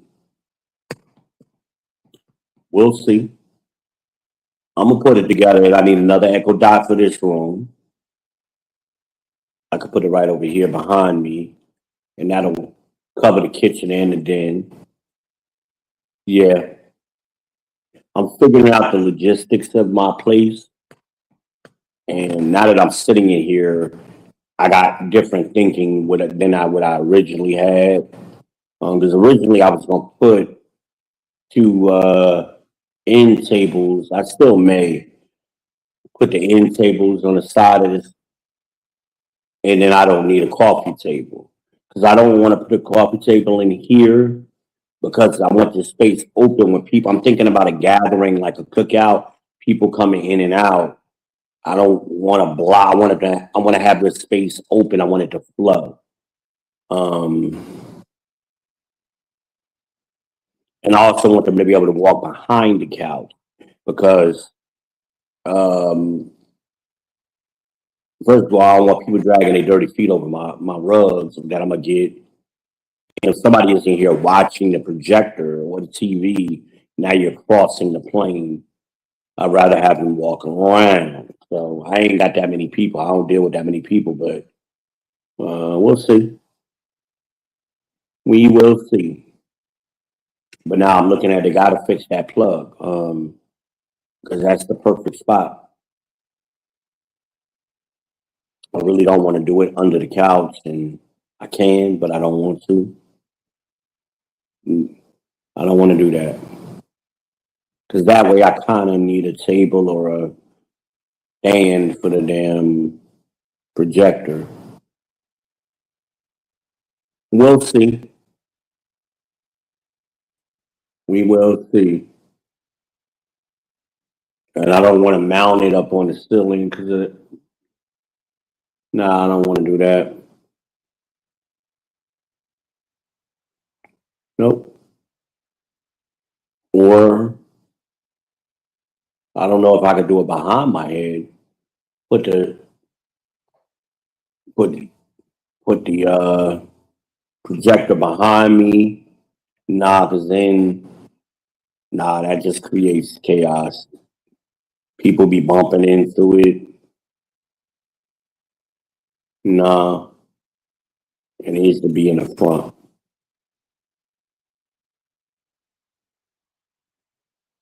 Needs to be in the front.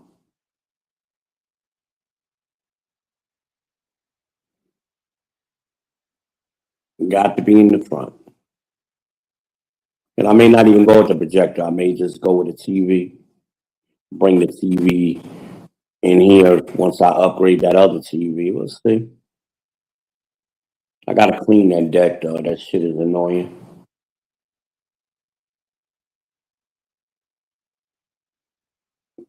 Dirt. There's years of dirt and algae built up.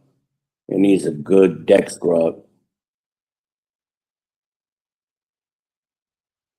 So I gotta go get me a deck scrub and a squeegee.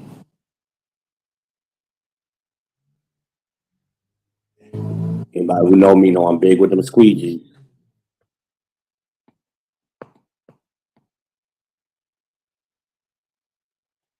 But I don't know how to enjoy your life, fellas. Find something other than football, basketball, PlayStation, work. Find something else.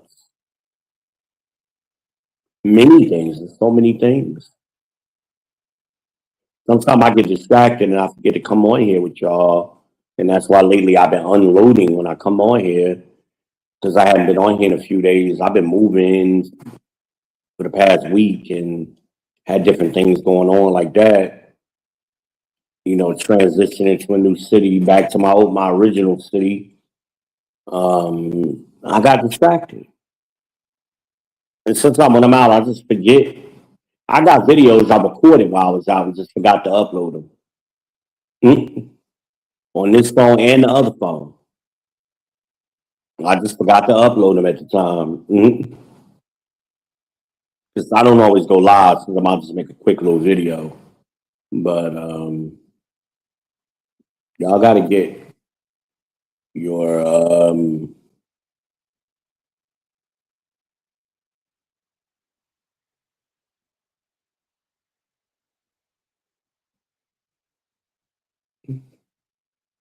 no, I'm sorry. I got distracted for a minute. I looked at something. I saw where my return air filter goes. And I was thinking, where am I going to put my air purifier? I definitely think it should go in here, but I need more than one now because that was like one designed for this size space. I don't smoke in here, so it ain't that big a deal. But I guess once I get it in here and I see what the air quality is in here, that'll determine how many I need. I'm thinking I need at least one more. One for my bedroom, maybe two more. Shit. Yeah, maybe two more. I'm conscious about air quality and with my health issues and stuff. So I'm just looking around, thinking about things, talking to the people. And still be on the People's Podcast. Y'all get real life shit. This real life. You know, people, like I said, they put up little fake studios in their house, and well, it's not fake, it's a real studio, and they're that's the only way you see them. You don't see them interacting with their environment outside of what you see. So I try to give y'all a better perspective. Did I take y'all outside yet? Let's go outside. In the back.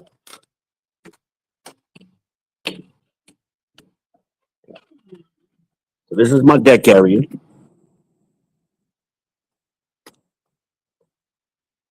See these trees though? I'm gonna wait till the fall when all the leaves is gone, and I'm gonna get a saw pole, and I'm gonna trim these up. But I got some plans for this deck. So next year, more than likely, it's gonna be next year in the spring. I'm gonna clean it up real good, put a treatment on it to get rid of the algae, and try to get it back to the original wood so I can restain it. I don't like this brown stain that they use. It's really like paint. This shit gonna be a bitch to get up.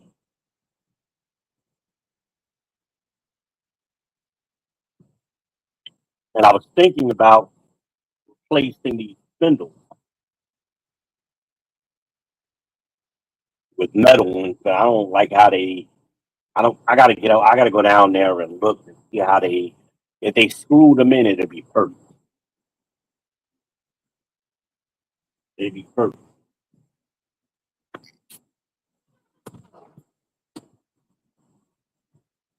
but I got a feeling they nailed them in. They should have used deck screws, but you gonna see.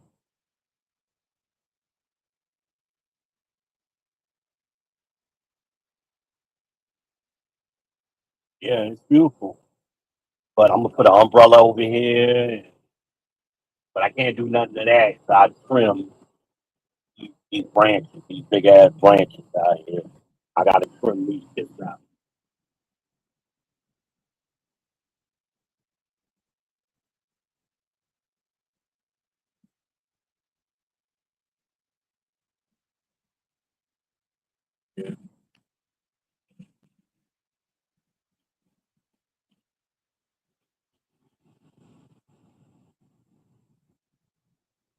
Yeah, that's my plan for out here.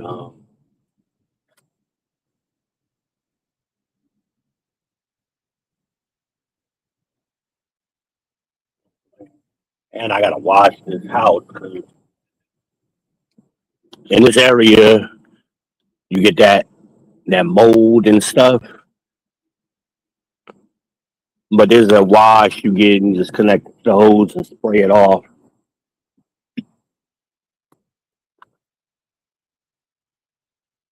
I've done it before. I know my girl Keisha moved down here from Jersey. She lives in Salisbury. It's about 45 minutes north of Charlotte. And from here, um, she was asking me about it. I get this mold on my house. Yeah, that happens. I was going to hire somebody. You know anybody? I said, no, baby. Just go down to Lowe's or Walmart usually and ask people to show you what the spray. You just hook it up to your hose and spray it off. And she did. She was like, oh, wow. I called some people and they was talking about $500. She's like, I did that shit for like 50. I was like, I know.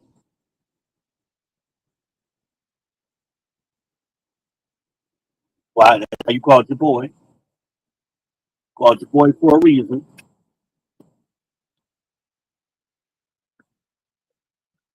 Is that better? Yeah, that's better.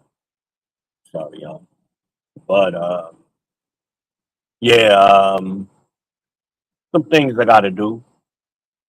I was gonna build the grill. Now that I see it in the day, well, I'm not gonna be cooking it this time of day anyway. I don't think. But the grill, I'm thinking about buying a quick grill. Got wheels on it, so I can move it where I need it to be. But it's probably gonna be in that corner right here.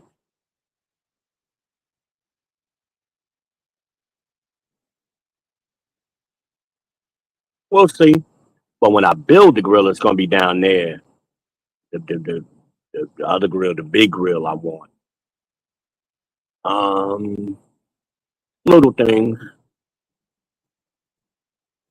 and that's what I got shit going on. So I don't have time to sit. That's why niggas be texting you all day. What you doing? What you doing? WYD all day long. Why? Because they ain't doing shit. Like, damn, you got something to do? You got some friends? Like, what is wrong with you?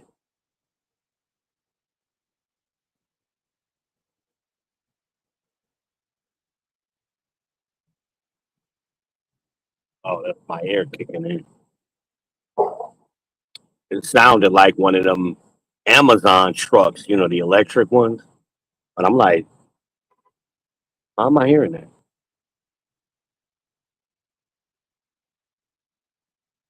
Oh, it's a beautiful day. Look at all that pretty sky up there. Man, it's beautiful here in Charlotte today. I love it all day. I don't know what the temperature is. Gonna find out after I smoke.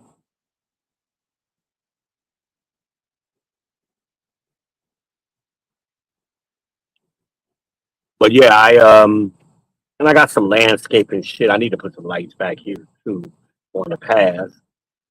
I'll get back here more likely next year.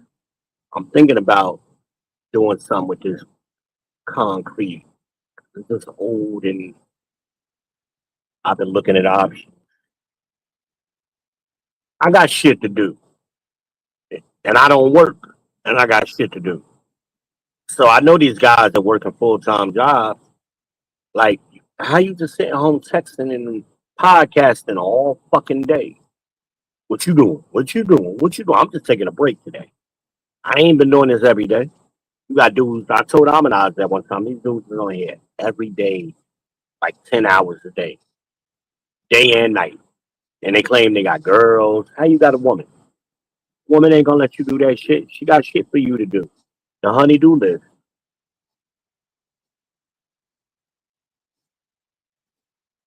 I love that sound. It sounds like I'm in the country, but I'm in the city. I'm in the heart of the city.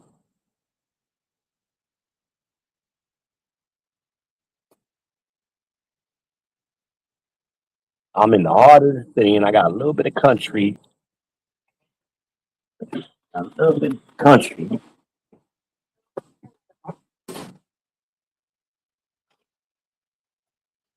I'm sorry. All right.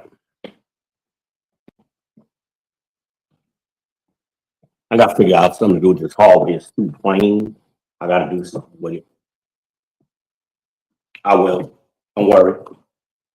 I'll do something with it. I'll figure it out. That's a small thing, so I'll get to it eventually. But my point is, fellas, I got shit to do. I can't be texting a girl, what you doing? What you doing? What you doing?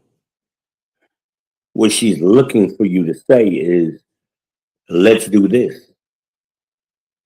That's what a leader would do. Hey, I'm about to grab something to eat. You want to go with me? You want to meet me there? What's up? I got Holiday out. And Holiday looks so good when she wear. Ooh, I love when she wear a dress. Yeah, I don't care what she wear. I love that woman. Um, she be butt ass naked most of the time, so I don't. But when she put a dress on, ooh, she just looks great. And she has just an electric smile. You know, so I always be trying to make her smile. Sometimes I'll FaceTime her, just smile. Okay, I'll talk to you later. I just want to see it. She working right now, so I can't do that. She get mad at me. Yeah, I got a lot of wall space, so I'm definitely gonna hang up my pictures. I've already measured 65 inches. Is the height I want my pictures at.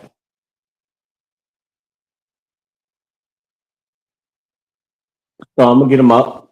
As soon as I find them. I didn't even take a nap today. I was thinking about it and it started rambling in my mouth. But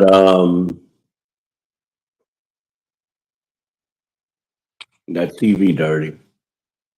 I can tell right now. At least from this angle, it looks like it. I gotta clean that TV screen. I need some windows without ammonia. I think I got it at the house, at the apartment. I'll bring it up here. Everything is coming up here Saturday, anyways. So just some things I'm missing that I need. You know, you kind of. I brought the essentials. I thought anyway, and now I'm thinking, what the hell are my spoons at? Where my forks at? I got a fork though, so I'm gonna eat that. I'm gonna eat the shit out of that hamburger helper. I hope I got a pan or a pot. I think I do. I think I saw a box of pots. And if it's pots in there, that means there's pans in the bottom. So I'll be all right. Get y'all some good pots, fellas. Stop getting that cheap ass shit from Dollar General and Family Dollar. Get you some good. Spend $200. Go to Walmart. Get you a nice set of pots. I like the copper things, you know. But whatever set you get, just get a good set. Women like that, and they go, "Oh, okay."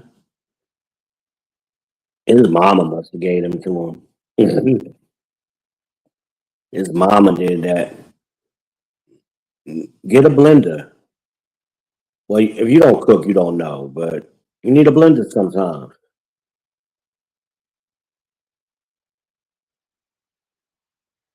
Learn how to cook. To me, that's a great first date. Yeah, I'm cooking dinner Sunday. Why don't you come over? Oh, okay. Now, some women they hit you with that. Oh, I don't go to nobody's house the first day because I got to get to know you. Ain't that the best place to get to know somebody at their house? See how they living? Or any other bitches knocking on the door? Right? That kind of stuff.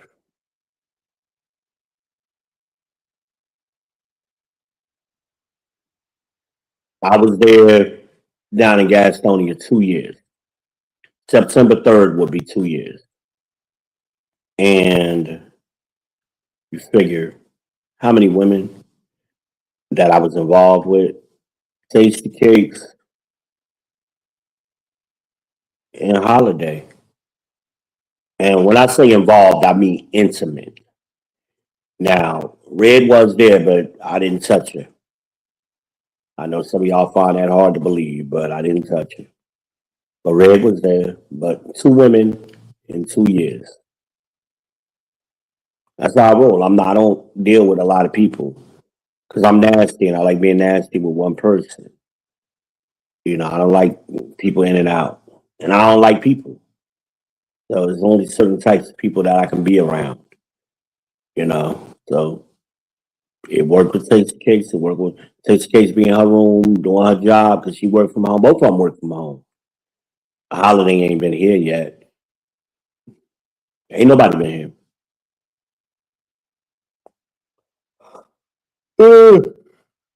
Yeah. It's a wonderful day in the neighborhood. It's a wonderful day in the neighborhood. Will you be mine? Will you be mine? Won't you be my neighbor? Some of y'all old heads know what I'm talking about. Y'all young people, what the fuck is he singing? Mr. Rogers. Mr. Rogers. You know who really originated this podcast and shit now that I think about it? It's my man with the afro, the white man with the afro that was painting. Bob Ross. That's all his show was a fucking podcast. He there painting, but he telling stories and talking. So you just get locked into that shit. And you'll watch Bob Ross all day, don't even realize, like, what the fuck just happened? Bob Ross was the shit. I would love to have one of his paintings. I bet you they're expensive. The Bob Ross shit. But Bob Ross gets in. I would go to people's house and Bob Ross on the damn CB on PBS. You only watch PBS for like fucking Sesame Street and shit. But when Bob Ross come on, we all in there. Glued to the TV. Watching Bob Ross. Am I the only one?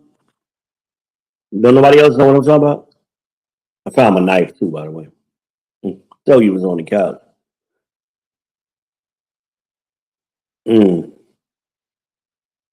ain't feeling good. What time is it? Computer. What time is it? It's 4:42 p.m. That's why I'm getting hungry. Computer, what is the forecast for today? Well, it's a beauty. Currently 87 degrees. Feels like 91. And we're looking at a high of 88 with a low of 66. No rain in sight. Just sunny skies all day. Facts. Computer, what is the temperature in the living room?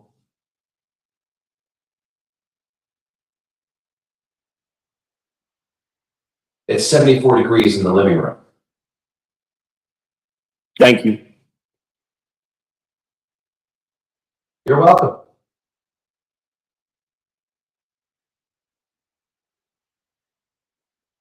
So you talking about feel like 91? Maybe if you standing in the sun. I was just outside and ain't feel like 91. I've been sitting outside all day. It's been wonderful. Now that 87, 85-ish temperature, that's great. That's what it feels like to me. But maybe if you get in that sun, the 91 kicks in. I ain't feel the 91 because I ain't trying to be out there in it.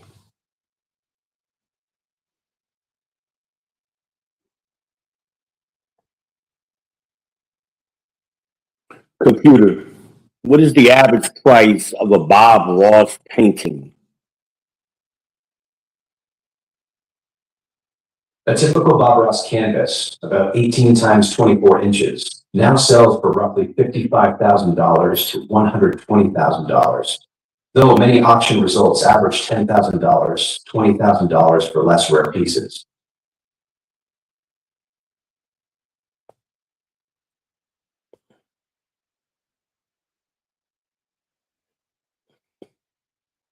Some of his paintings is going for over $100,000. Wow. I ain't gonna get one no time soon. Damn. I guess because he died. So they super rare now. Even the cheaper ones are $10,000. Shit. I ain't got that kind of money. I hope one day I do, because I will be up in there, but damn. Damn. Wow.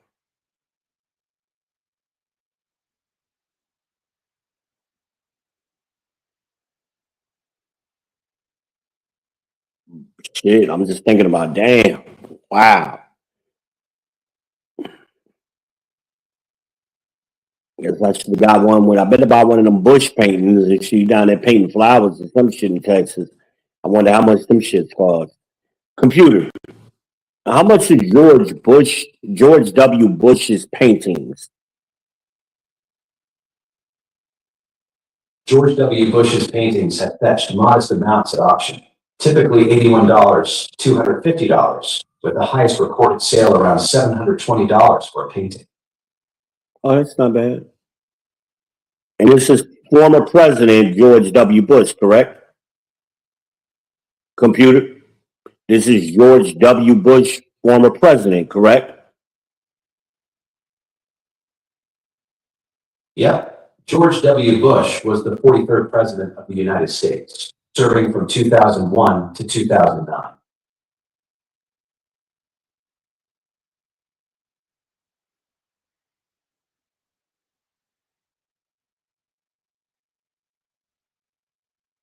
Who was computer?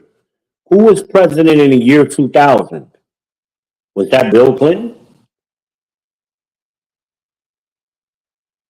Yes, Bill Clinton was the U.S. president in 2000, serving until January 20th, 2001.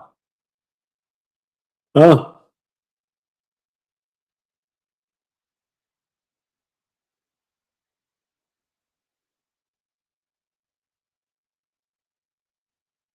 Computer? What year did Bill Clinton first become president? 2002? I mean, 1992? Bill Clinton's first presidential term began in 1993, not 2002. His inauguration was on January 20th, 1993. 93.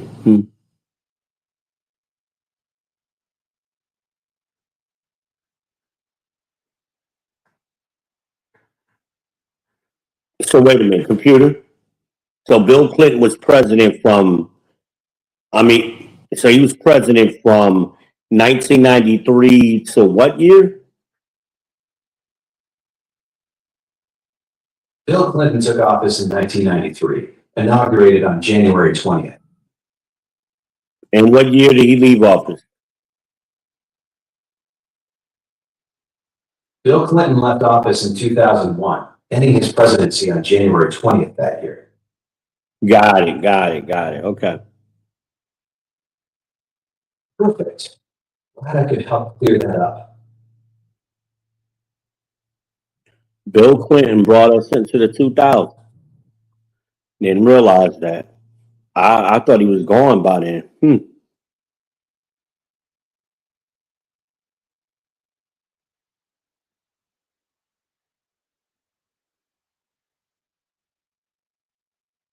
Computer, what year Did I believe it was George Bush who gave us the tax credit for children?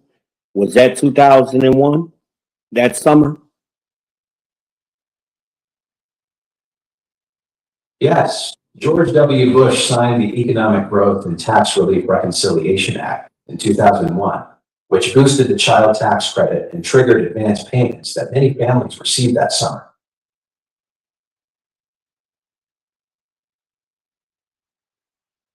Hmm.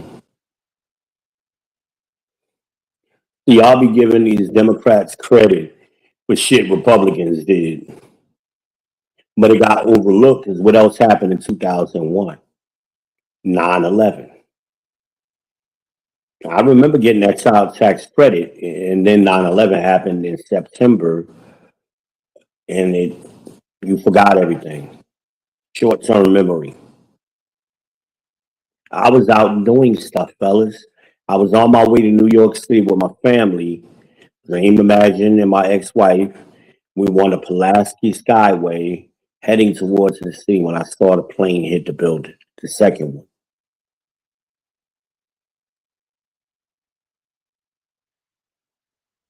Computer, if you're on the Pulaski Skyway, you do have a view of the World Trade Center, don't you?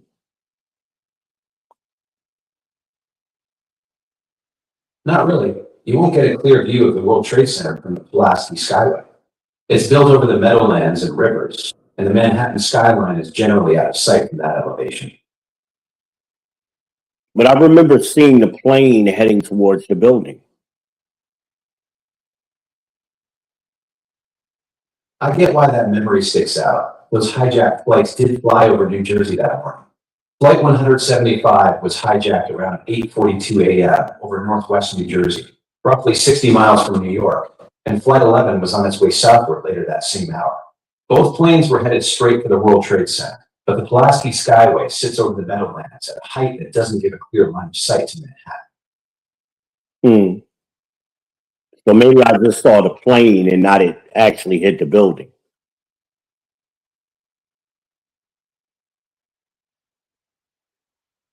Computer. So maybe I just saw the plane and not it actually hitting the building.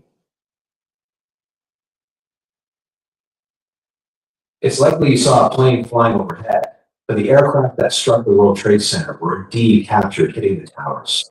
Flight 11 hit the North Tower and Flight 175 hit the South Tower, and the impacts were recorded from many angles. The planes weren't always visible from every viewpoint, especially from the east, which is why some footage only shows the explosions. Yeah, I remember seeing the smoke, and I remember seeing the second plane.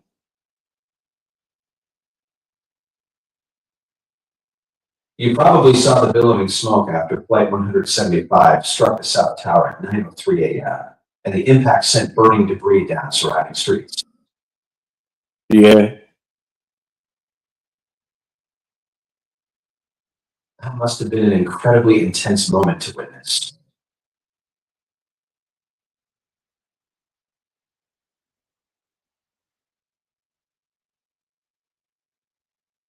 It was intense. I remember that.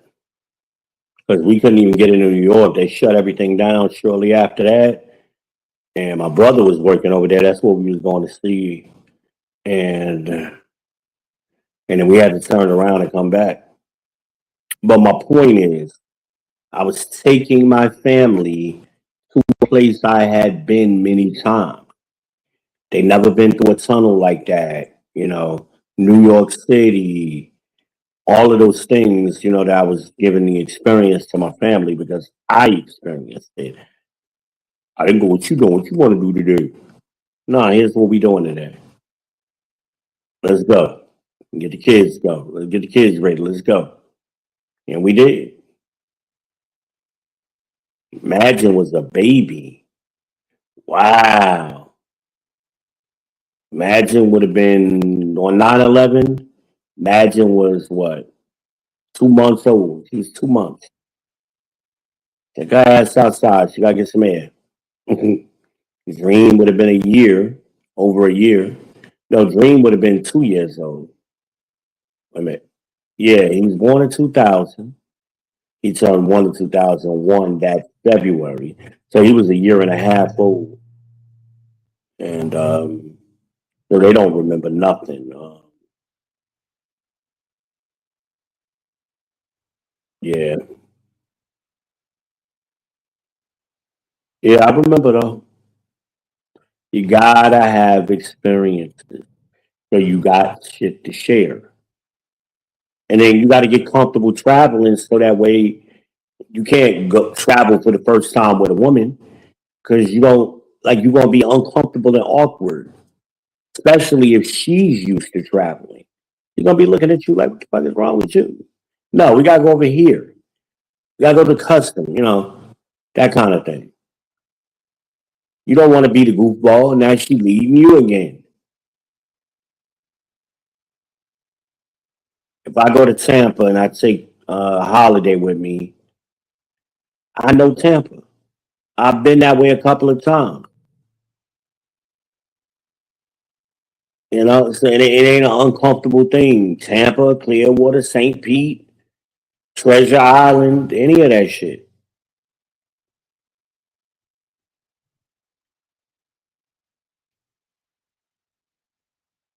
But y'all got to get outside, put the game down. Oh, I know what I was thinking earlier. The parking lot.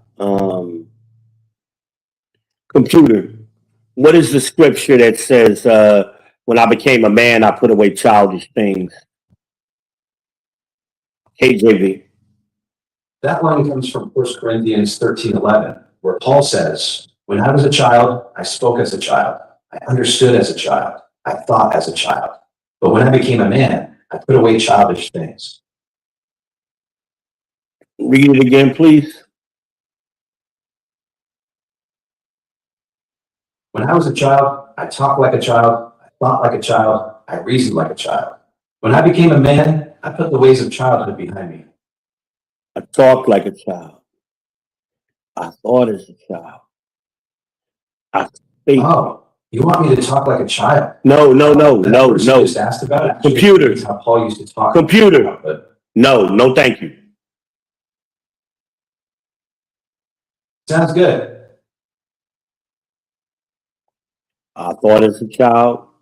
I spake as a child. Right? When I became a man, I put away childish things. You can't do that. I be seeing grown men on the PlayStation 50 years old. Put that childish shit away. Trust me, there's something around the house you could be doing. Put some fucking WD-40 on the damn doors so they don't squeak, whatever. It's something for you to go outside and do something. Cut the grass, line it up. I got to give me a edger. I used to edge the grass 3 times a week, maybe more. Something to do. Go do something out there. Fuck out the house.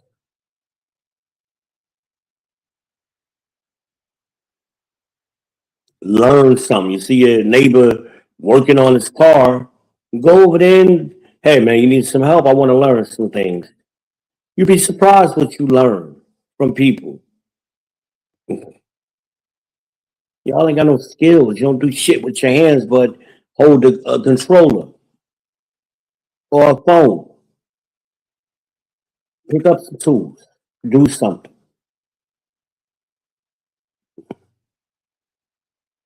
Don't even know how to fold the box. I was paying attention to my son how he was folding the box. Like, that ain't how you fold the box. I gotta show him when he comes Saturday, but I just assumed he knew how to do it. I've been doing it all his life. He's 18 now, as of Monday. Um, that's a skill. And as a woman, if you've been seeing your daddy put boxes together all your life a certain way, and then you see a man that you're trying to get with doing it the wrong way, you notice that kind of stuff. It be the little shit that would turn a woman off from y'all. Get some damn experience. Damn, don't know how to make a box. We used to build clubhouses and shit with boxes when I was a kid.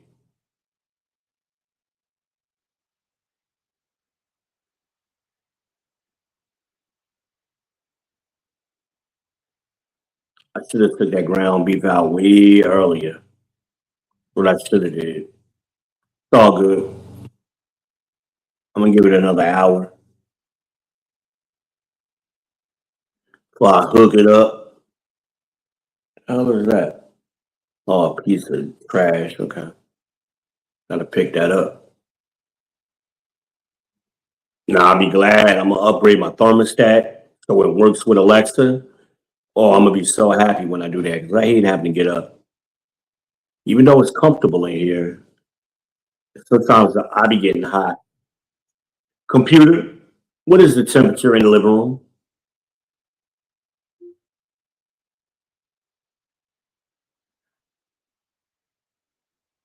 Computer, what is the temperature in the living room? 73.2 degrees Fahrenheit. Yeah, that's why I like it. 73 is why I like it. Okay.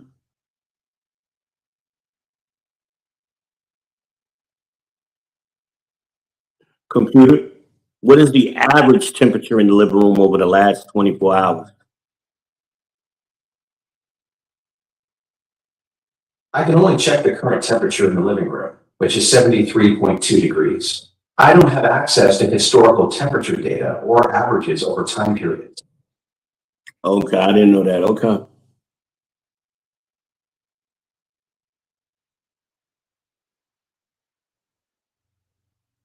They'll fix that with an upgrade soon.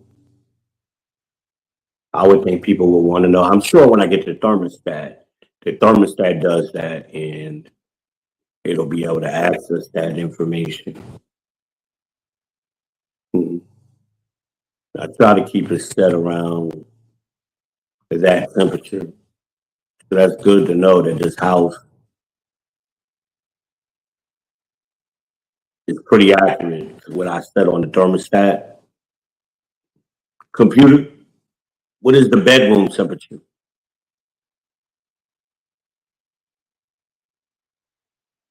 The bedroom is 73.4 degrees.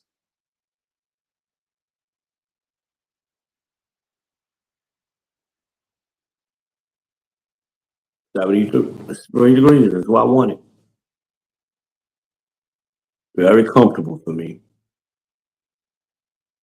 I know some people like it colder. I don't. Now, I wish they had a ceiling fan in this room. I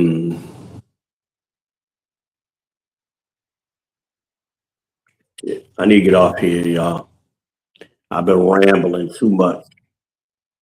So on your way out the door, hit the like button, hit the subscribe button, share it to your socials, hit the Cash App because I am out of Pure Leaf Tea.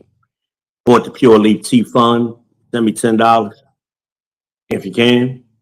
I'd appreciate it. You want to really do something? Send me 25. I don't think I've ever had anybody send me 25. So if you want to be the first, I'd appreciate it. I appreciate y'all stopping by the People's Podcast. I am your host, V. Ben Israel, the People's Champ. But you can call me V. It's your boy.